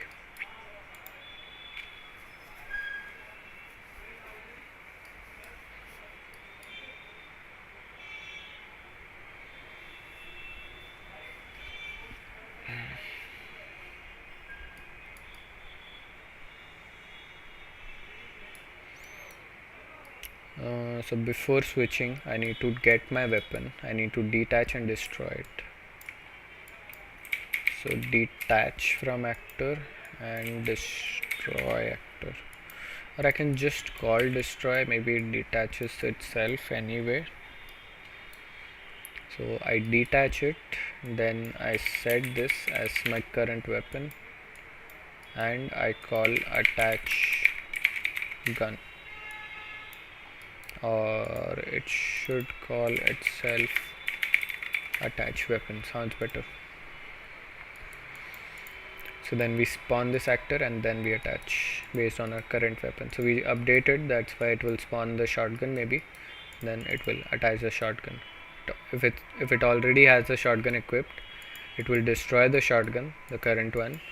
It will get whichever weapon it is getting from this event, set it to its current weapon, could be a shotgun or AR, and then it will spawn that weapon and then attach it.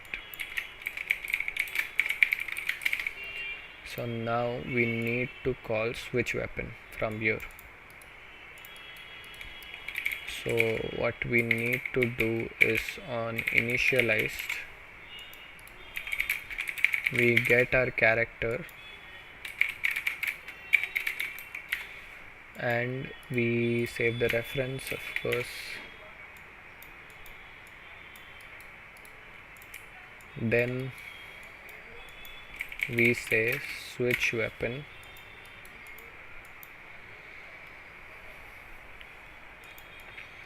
okay. First on construct, when it is constructed,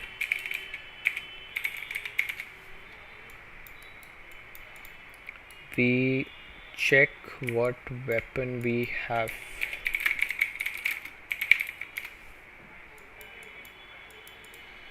And we set that one first as a shotgun icon. Set brush, no, not shotgun icon, weapon icon. Set brush from texture, or I can create this into a function.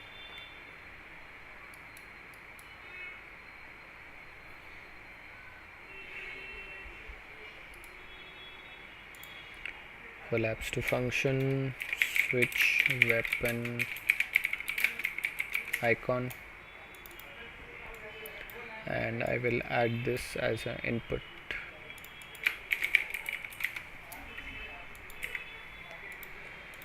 So that I can call it here also. Oh wait, I can call switch weapon icon to whichever weapon that we have equipped right now. Okay, that is a current weapon. And now whenever we press left or right, we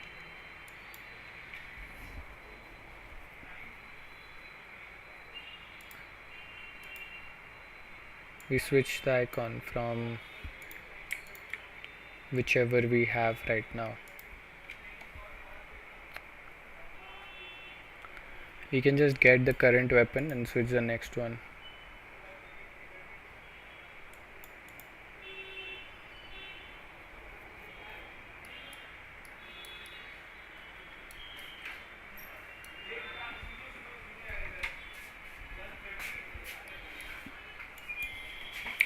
we get the current weapon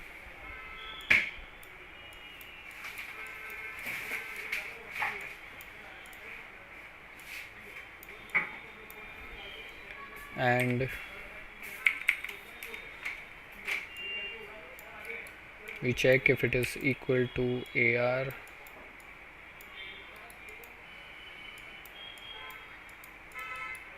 Then we switch weapon to shotgun, otherwise we switch it to AR.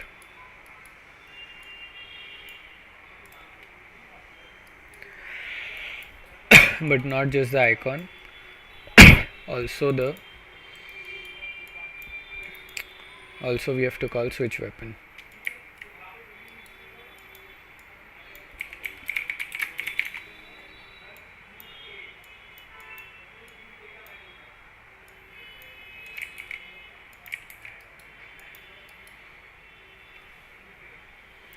We can technically just use a select node.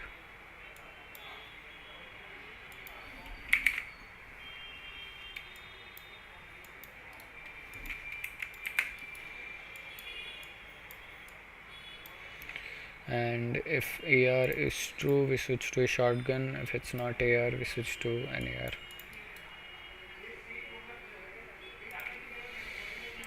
This is the idea for two weapons. If it's not two weapons, we create an array of weapons. We go through the array or something, or we create a byte. We convert the enum to a byte and we add it to the.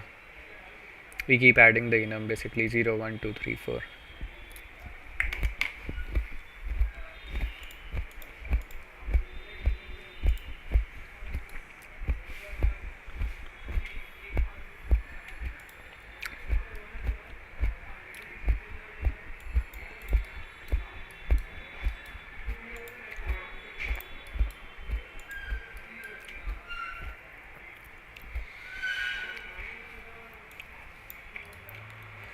Should convert these into functions probably. Spawn HUD or create HUD, whatever. Create a HUD, create the cam, or like set up our cam.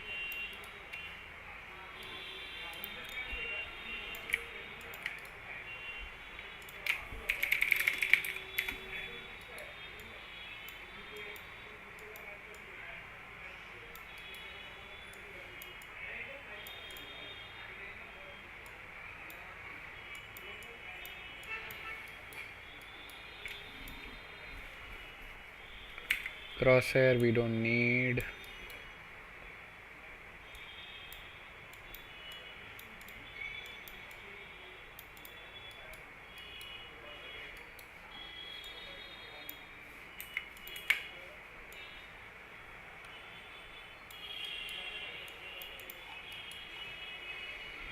A wave system, we have update health in HUD.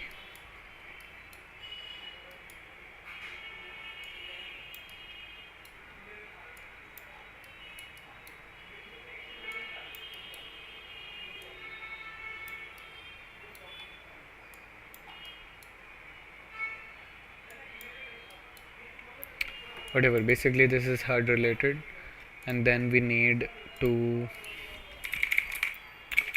spawn shop, interact with shop. In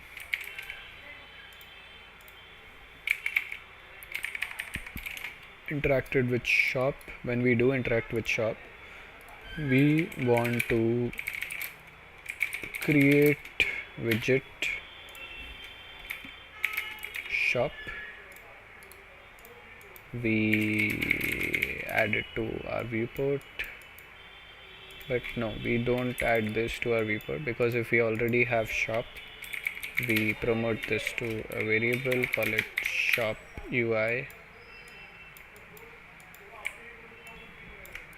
We add shop UI to our viewport, but we check if this is valid, which means do we already have the shop open, or did we already have the shop open in our level, because we're not deleting the shop once we escape out of the menu. We are not deleting the whole UI, we're just bringing it back into the viewport. So if it is not valid, you create it and you add it to the viewport. If it is valid, you just add it to the viewport. And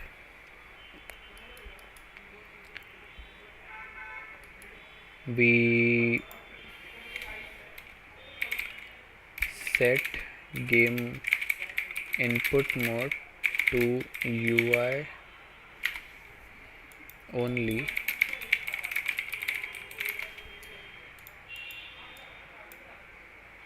and this is the widget to focus. We will lock our mouse. Don't lock your mouse because it's UI mode.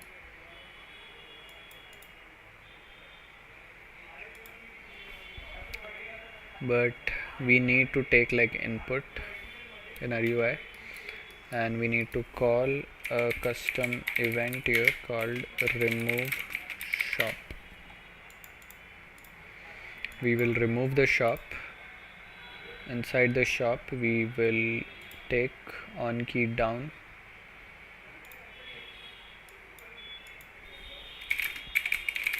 so if we press escape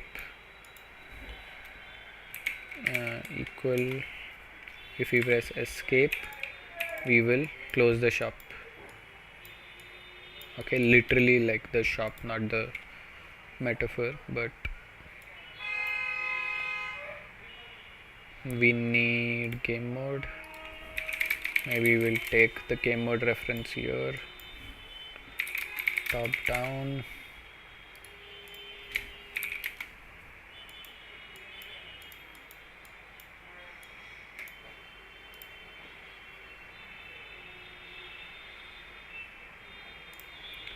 Okay, game mode we will call remove shop.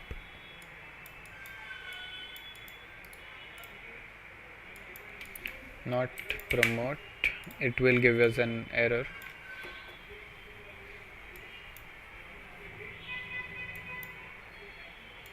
You can just do make. So we'll remove the shop if we get an escape key, and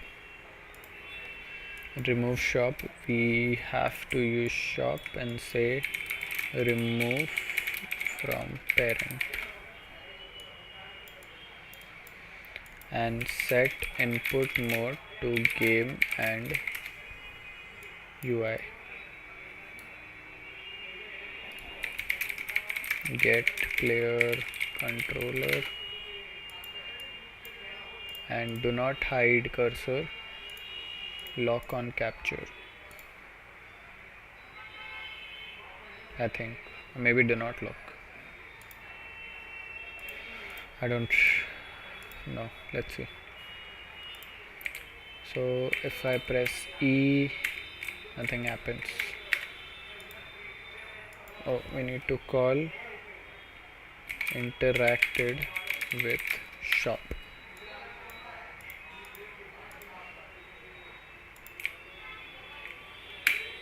We press E, our shop comes out.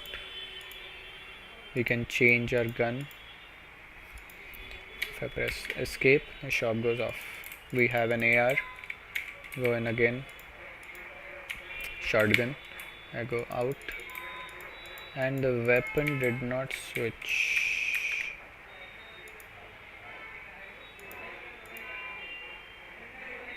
Okay, it's doing the opposite.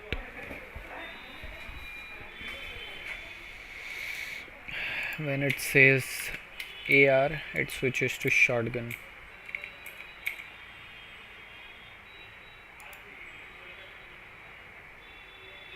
Okay, the first click is not working.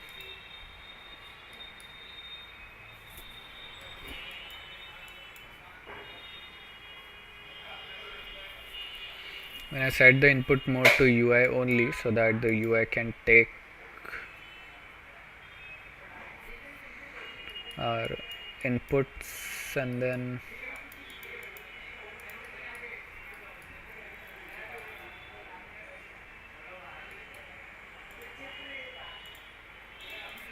what if I do lock always?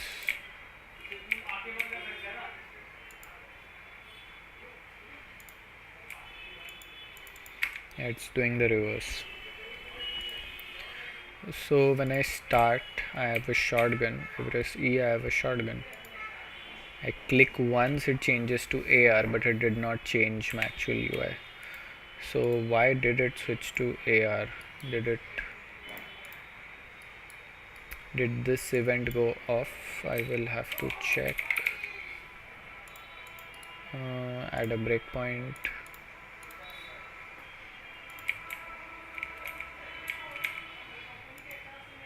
Yeah, this went off, but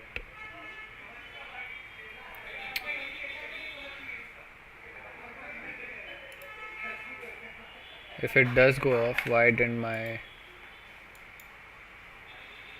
weapon icon change to shotgun?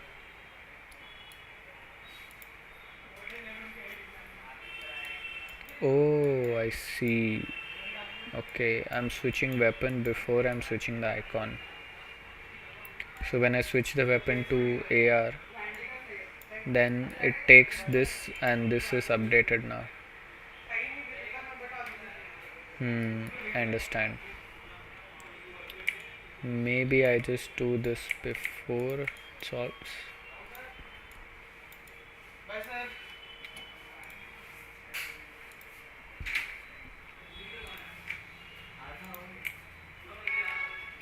Press E.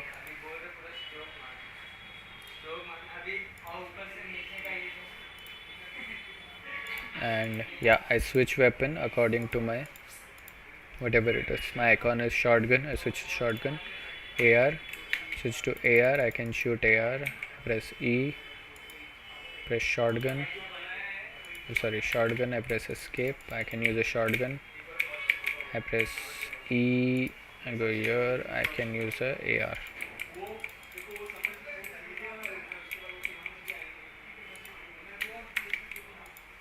Shotgun, cool. I can also blur my background when the shop is on.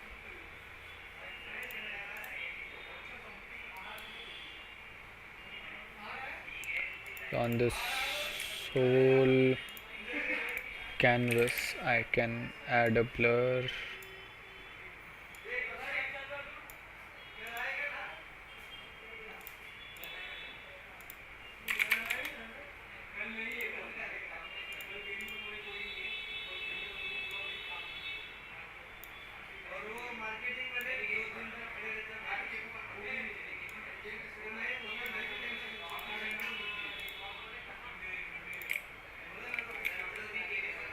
Yeah, my background is blurred.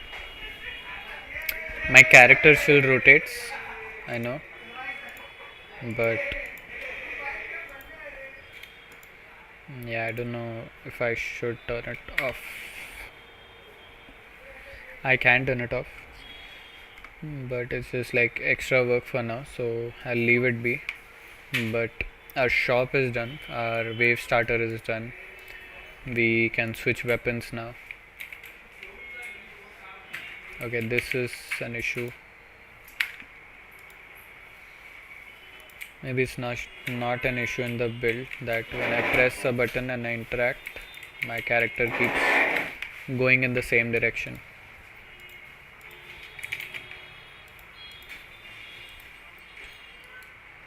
I don't know the reason. Maybe in the start I need to set it as game and input game and UI.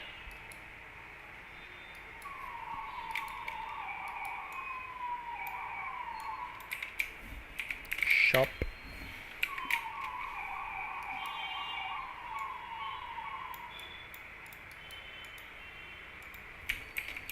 Shop. Show shop.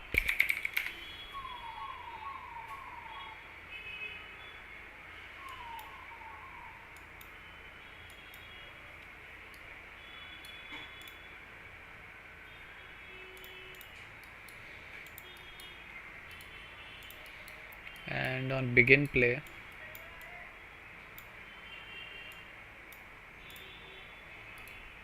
what if I get player controller,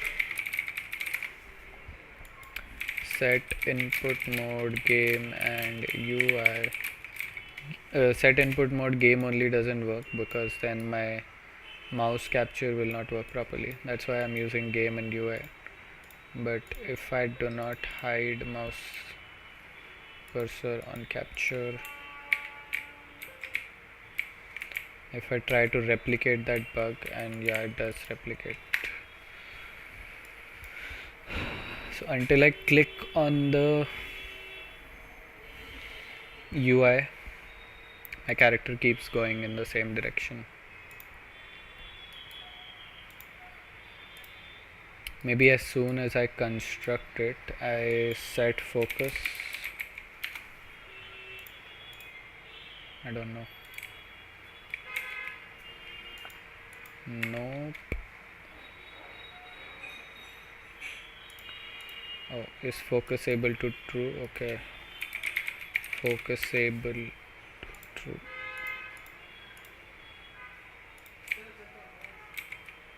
Yes. Yes. Working. Yes. Nice. It is working.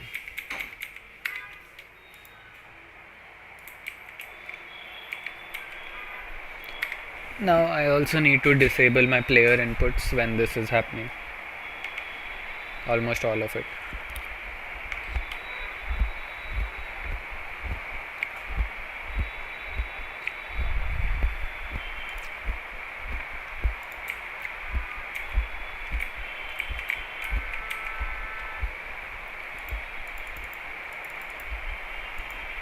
Now this is like the weapons panel. I can have an equipment panel and an abilities panel where I can upgrade stuff. Now this is the issue that right now I just have a weapon switcher. It's not a weapon upgrader. I can't upgrade anything. So maybe this should be the equipment panel, because this is where I equip my weapon, and maybe my abilities also I equip here. And then in the weapon panel I actually upgrade stuff.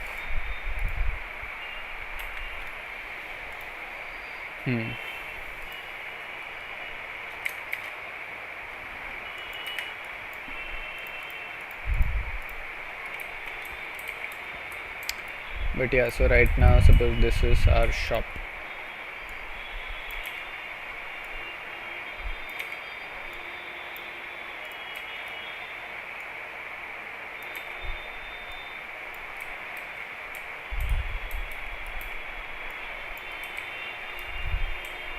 This is our wave spawner. Now we need to add some upgrades, like just able to upgrade and also collect some amount of currency or something. So what I will try, I don't know if I will keep this in the game, is for now I'll try to add like a soul kind of a thing, like in Dark Souls, where every time you kill an enemy you collect like a soul from it, and that is basically the currency in that game. That is the kind of currency I can keep, where each enemy killed will drop it, but you need to get close to it for you to collect.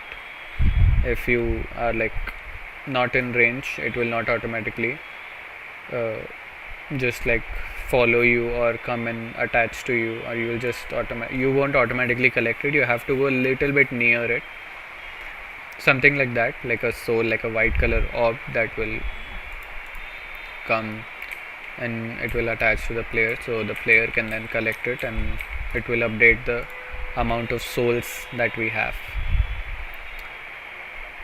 Okay.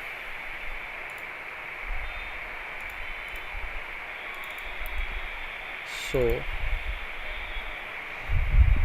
I am thinking I need to maybe create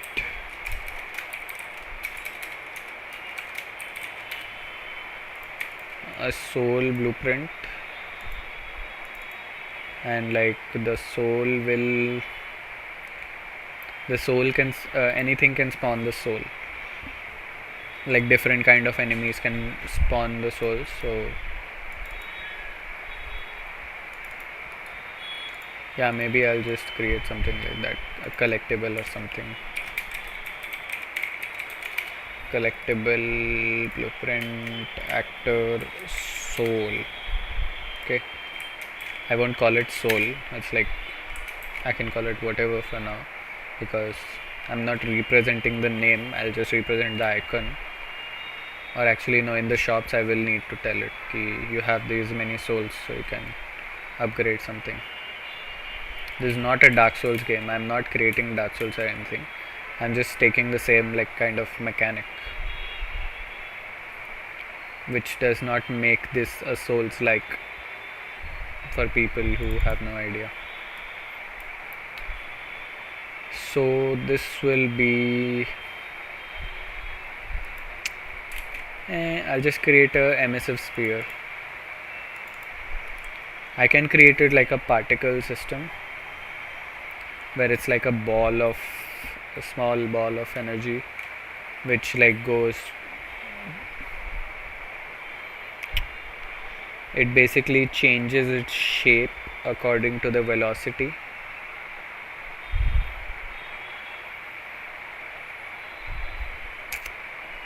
I don't know.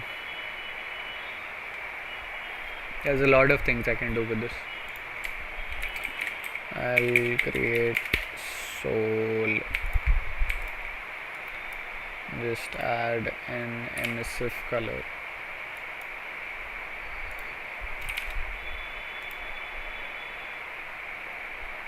Very simple texture.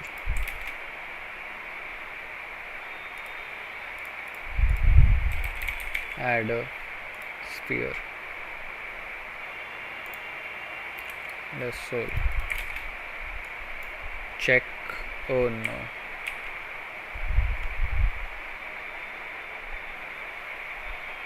No.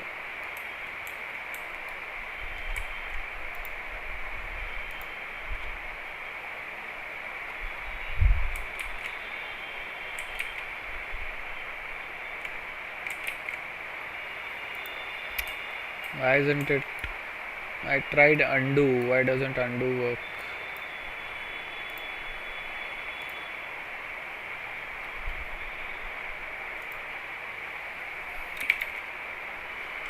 Wait, what? I applied this material onto all the foliages?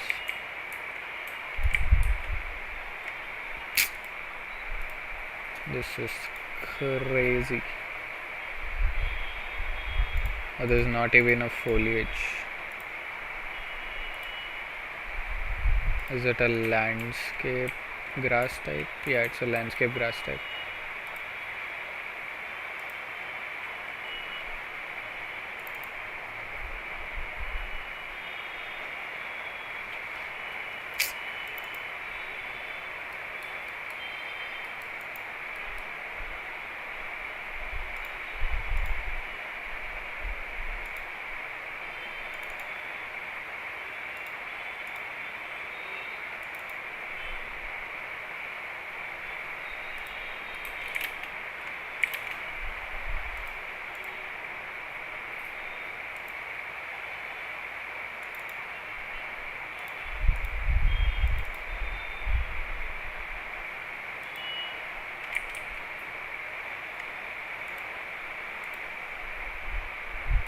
I think it's just not updating stuff. Yeah, it just hadn't updated. I don't know why it's not updating itself. Whatever. This is also nice. It's like the final boss battle from Sekiro. But yeah, we are spawning this soul. I was testing how big this soul is. It's too big.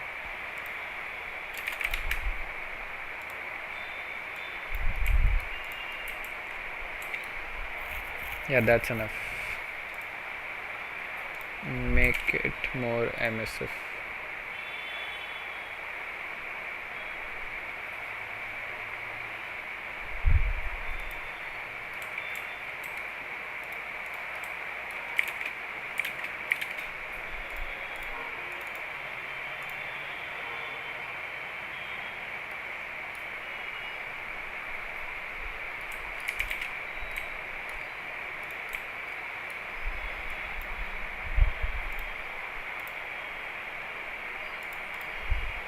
Oh.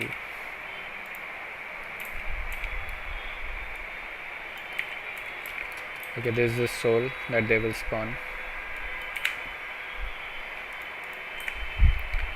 Now, whenever a soul is spawned,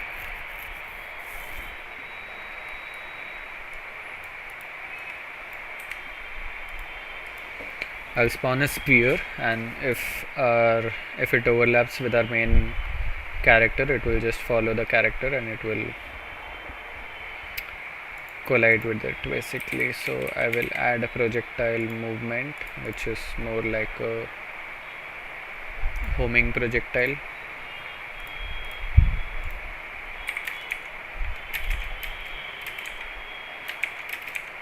I don't remember what these values were. I'll just keep it like 500, and the speed also like 200. No, the speed will be 0,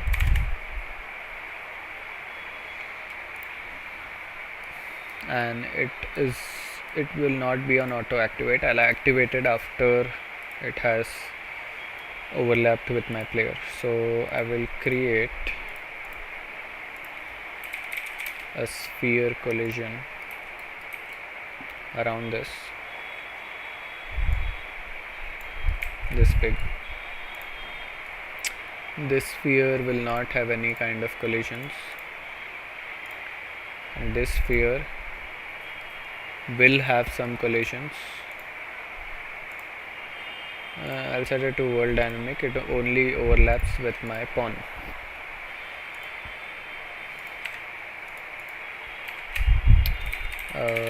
Radius, I guess. When it does overlap, I will check if it did overlap with my main character. Then I will set homing target to the root or the capsule, should be the same thing, to the root of my player, so that it will go and follow my player, and I will activate it, and I'll just set the speed here then. So let me test.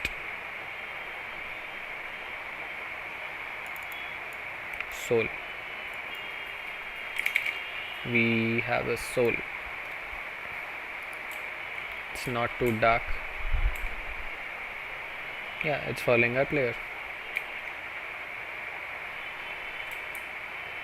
Nice. Now when it overlaps with us,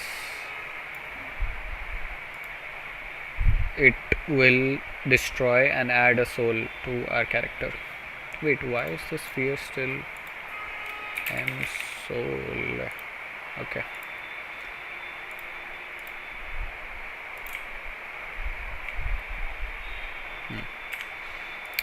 Has to be yet a little bit smaller size, and I create another sphere collision, which will be the hitbox.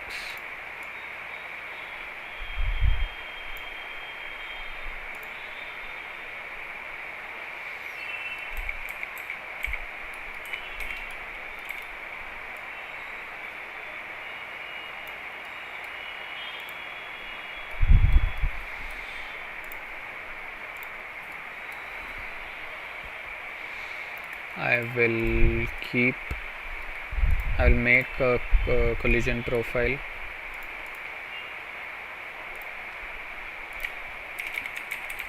collectible.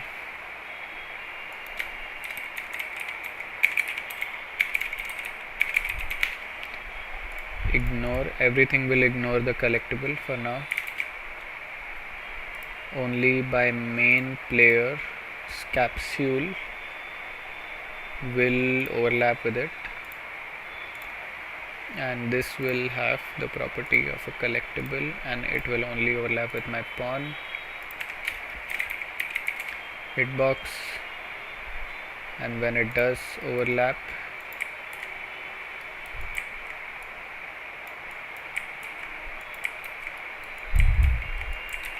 why won't control D work? I don't know. When it does overlap, we need to increase our soul. Now how do you increase the soul? I don't know. We need to create soul in HUD, and then we need a tracker to track it, and then we need to add values to our tracker. Okay, we can add it from our game mode. Yes, we can. Where is our game mode? We have the souls, an integer. Okay, and in our HUD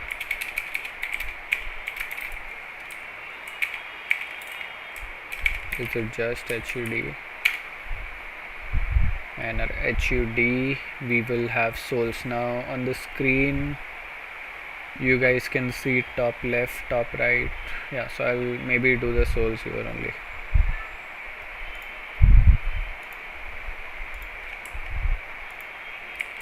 We have a cheat box.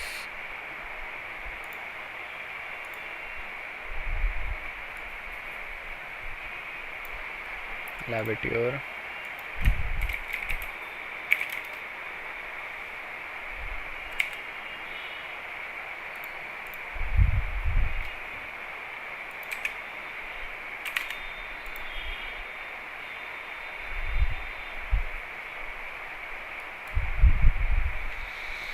Or instead of souls, I can just add a white circle, right?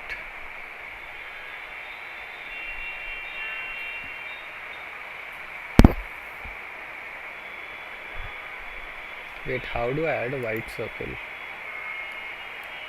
without an image? I can do it via material.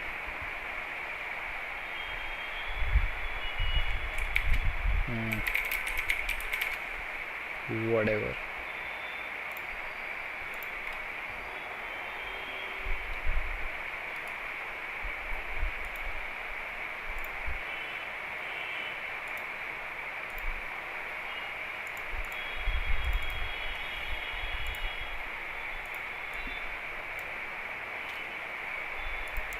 Quick AF.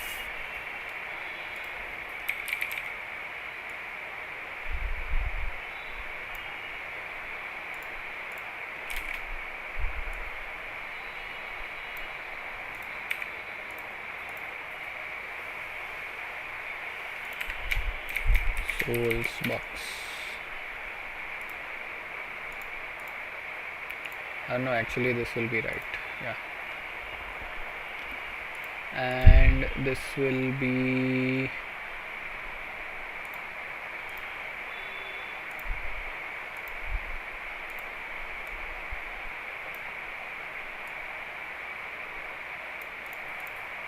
so if this value updates, like say 10, 20, no, it pushes it to the side. I don't want it to push.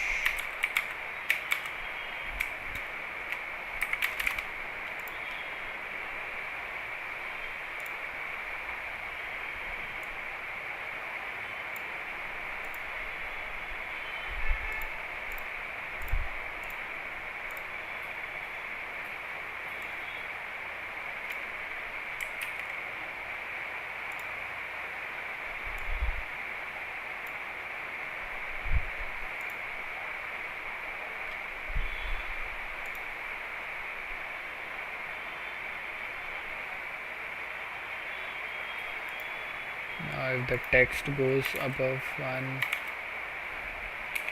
okay, it will do that.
Okay, yeah, the pivot, I think that is what I need to change.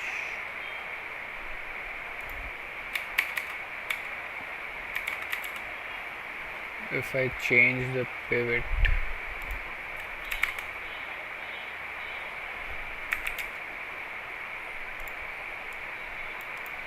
that will only be used for scaling, I guess.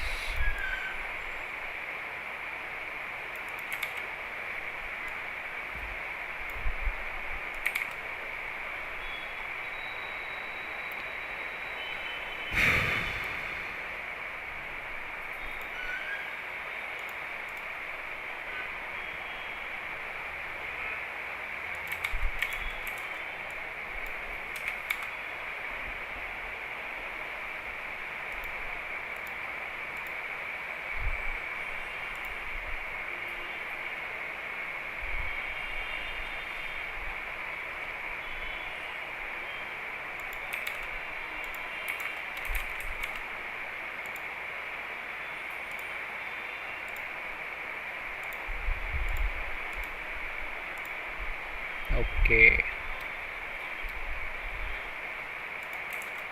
Yeah, okay.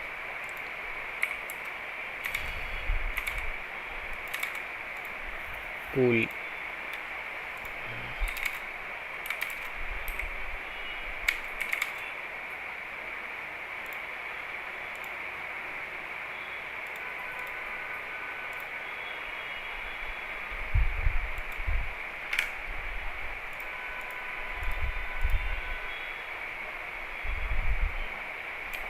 Hmm.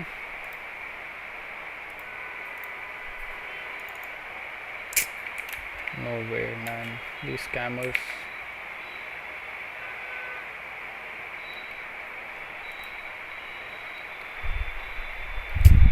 It's from Pinterest.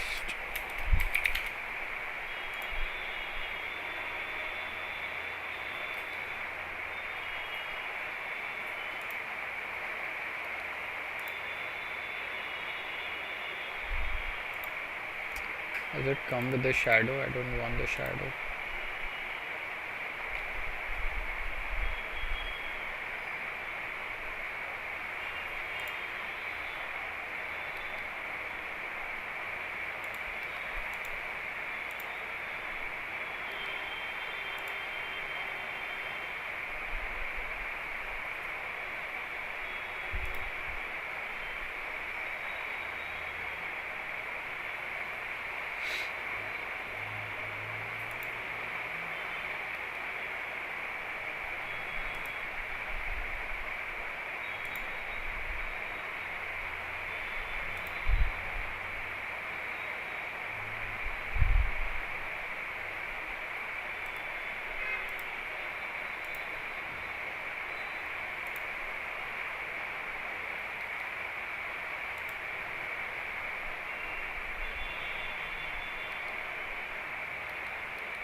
What a struggle, man.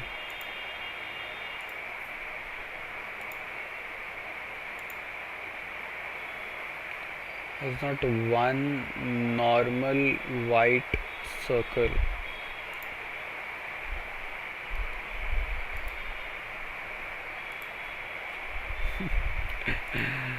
This is crazy, bro. Whatever.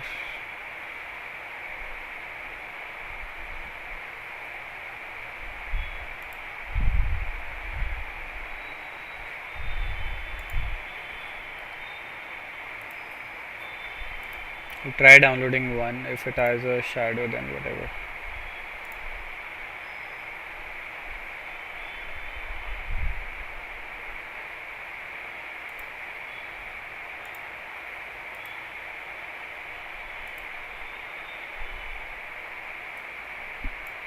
Does have a shadow.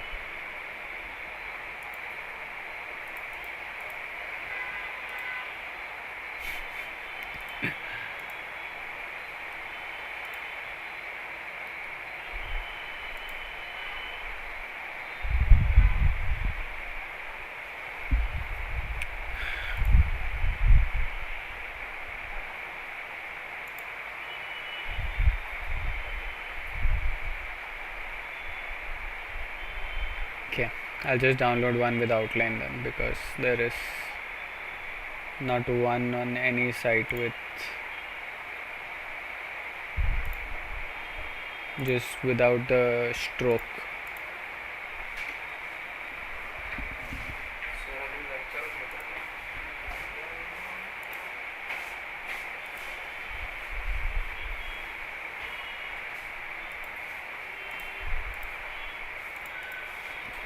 This one.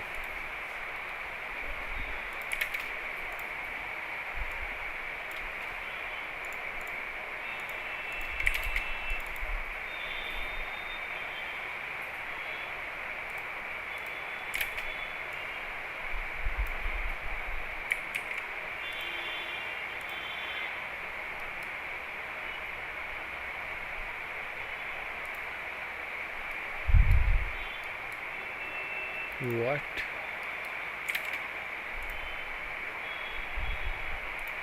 Excuse me?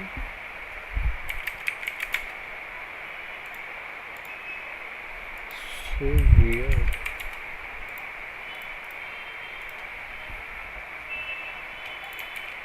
Okay.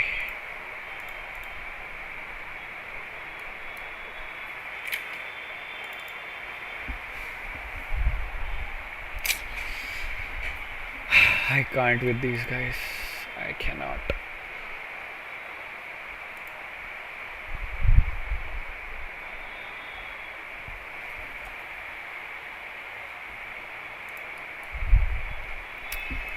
Anyway, I'll do that part later on, but I just want the souls to be working. I can't be bothered right now. Now when the AI dies, I will add a variable, the amount of souls that it will spawn, or soul value, maybe soul amount. I don't know. I just think if I just call it souls, it is kind of weird.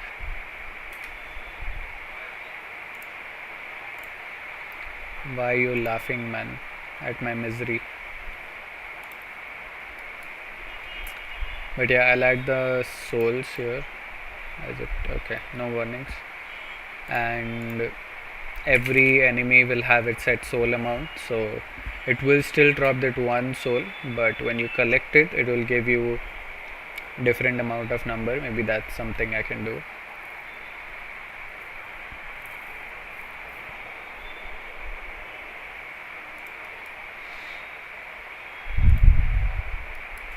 So every soul will have like a different value. I think that is what I should do. Amount.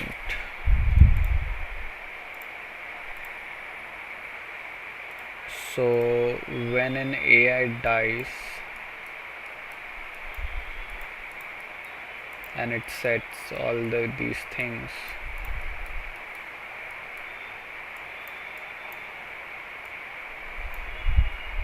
I will spawn actor from class, but in this soul I will expose this on spawn and mark this as instance editable, so that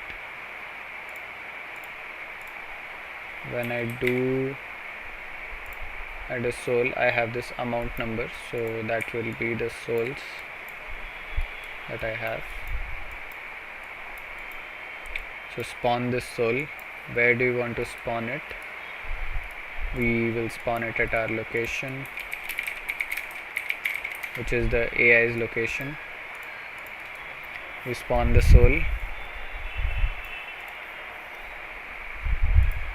And yeah, nothing else.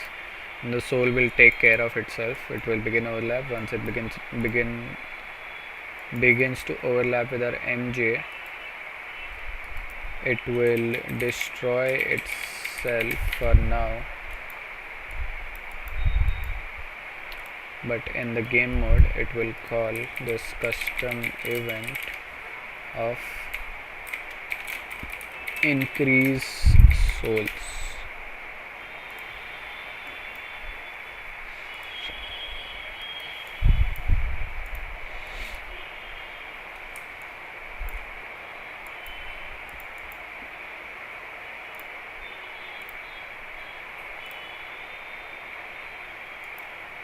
For now I'll just do it like this, maybe we'll change it in the future, but we will set our souls and then we will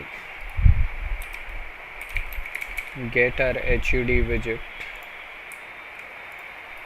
or we'll just call an event dispatcher calling souls updated.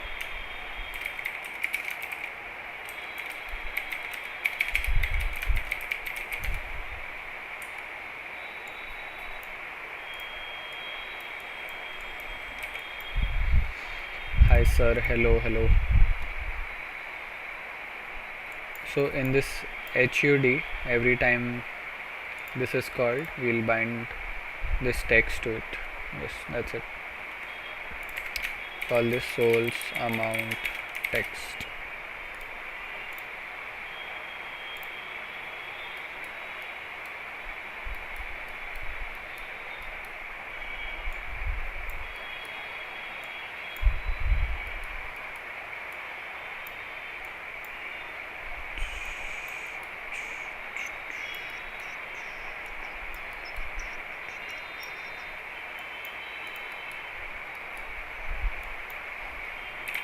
Bind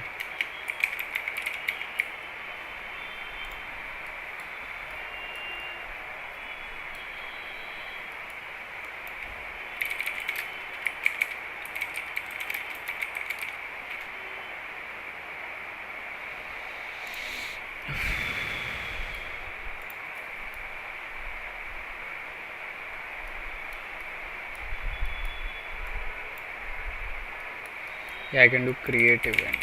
Yes, I can just do start grenade timer.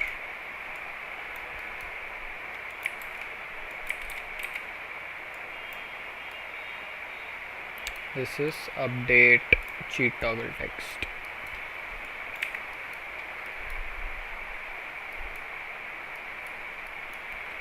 And then I will do soul updated.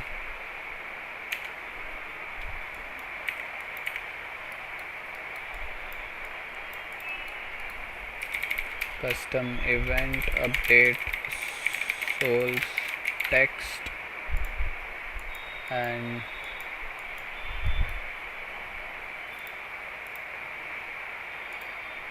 I can add this here.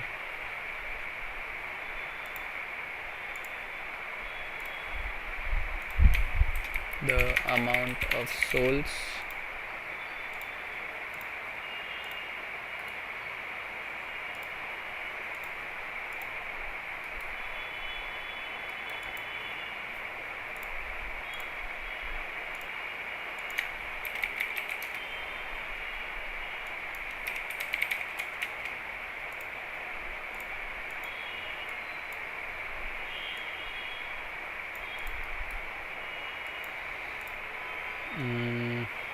We will take our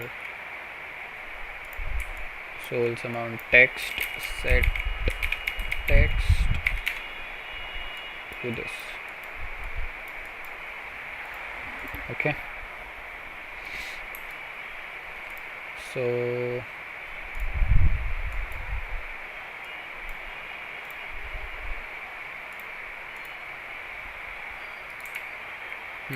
first let me check if this works. Okay, it didn't update because by default the amount is 0, so I think that's the reason. I will kill an enemy and then I will check.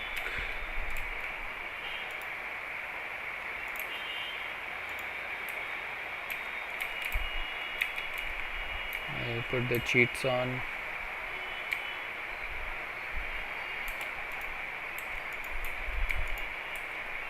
And I get the soul. Okay, yeah, I need to add the soul amount in all of these. So default values for soul,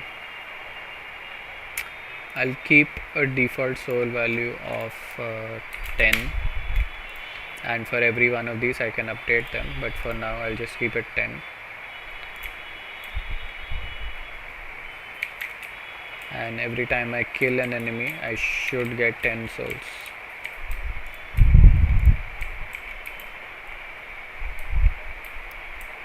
No, I didn't.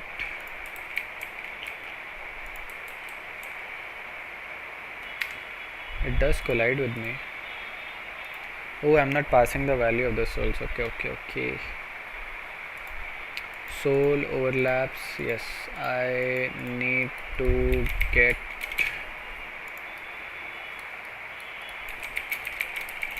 game mode.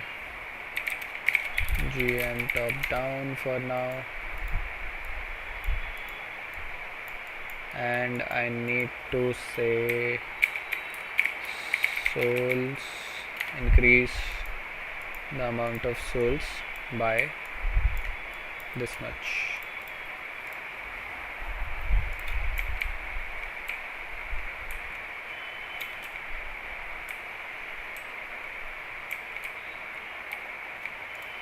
Now I kill this guy, I get 10 souls.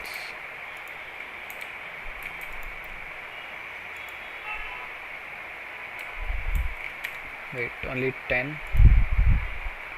Oh, it's not adding the value.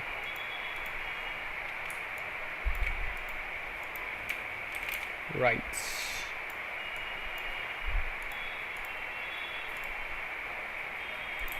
Alright. Now it should work. Now it's 10, 20, 30. Nice. So suppose the goblin has 20, 30, 10. Skelly will have 15, and our leech guy will have 40 souls, and our mini gobs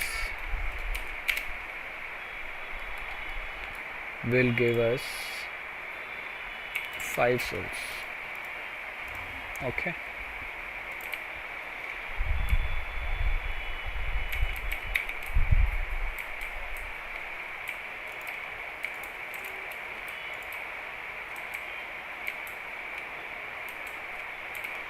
Ten souls. Now if I'm far away, the soul should not trigger towards me. Yeah. So the soul, I haven't collected it yet, so it's just like staying on there on the ground. So what I can do, if I haven't collected it yet, I can make it disappear after 5 seconds. For now it doesn't disappear. Comes and collects 35.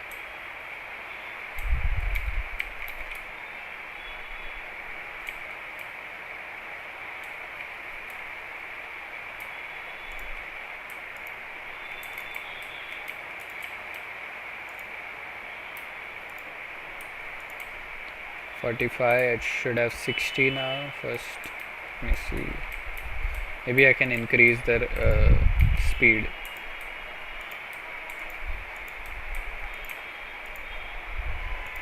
It's the same speed as enemies. Actually less, maybe 200.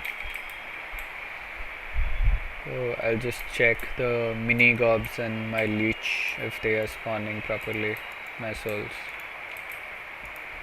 And then we'll end the episode for today.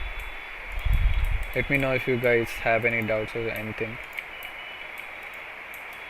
I will update this project off stream a little bit related to the UI, the part that I haven't created yet. 195 souls.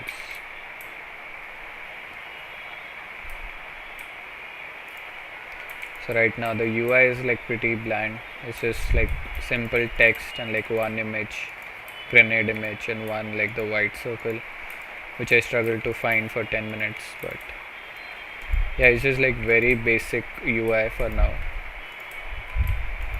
So we'll update that, I think, next time. One thing we should work on.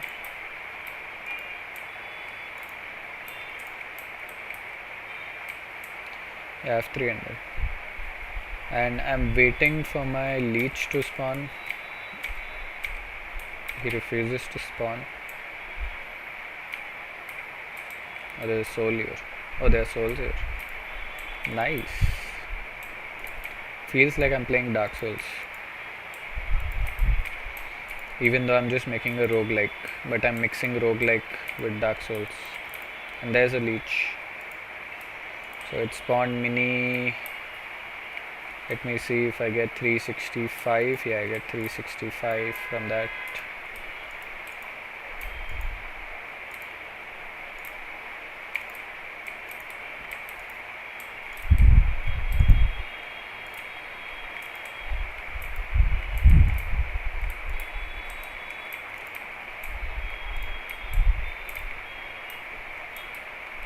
I have 485. I kill this guy, I will get 540. Nice. There's one soul here. So later on, like I said, I can turn these souls into particles instead of just MSS spheres, and I can store these souls. I can maybe upgrade these, use these souls to upgrade. That's the basic point. Right now I just have like a weapon that I can change, and that's it.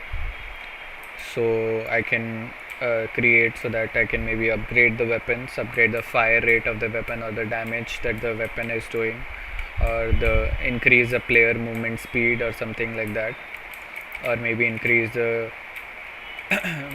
the amount of grenades that I can hold or something, or lower the timer of the grenade, or increase the damage of the grenade, increase the radius of the grenade. There's a lot of things that the player can upgrade itself on, basically, in terms of stats. So when the game starts, I can just give it like a very low fire rate of like this, so that the player has to play very cautiously in the start, and then as the game progresses through, when it upgrades itself, maybe it will get like a faster fire rate gun, and it can steamroll through these levels that spawn at the beginning, and then maybe he can progress towards the main actual level. I think all those enemies pushed off the leech. I don't think I killed the leech.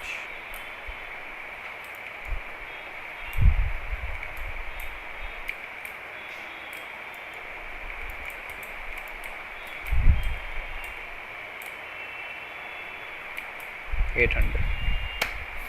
Okay. So that was it for today. Let me know if you guys have any suggestions or anything regarding this. And yeah, adding friendly AI. Yeah, I am thinking of like these are basically friendly NPCs. They're not AIs yet, but I can add some mechanics where a player comes in to maybe help you or something in a level, maybe like ahead in a level. There's some kind of an NPC which lets you upgrade weapons or something, but also takes part in the fights with maybe the boss, like maybe the last wave where the boss is. Maybe that's where the NPC also comes in and tries to help you with giving you like extra stuff or something. So yeah, I can maybe work on that. It's a good idea. And let me know if you have any further ideas. But for now, this was it. Episode number 8, I believe. And next week, of course, same time, we will be here and continuing this journey of our top-down shooter. So yeah, see you next time. Bye bye.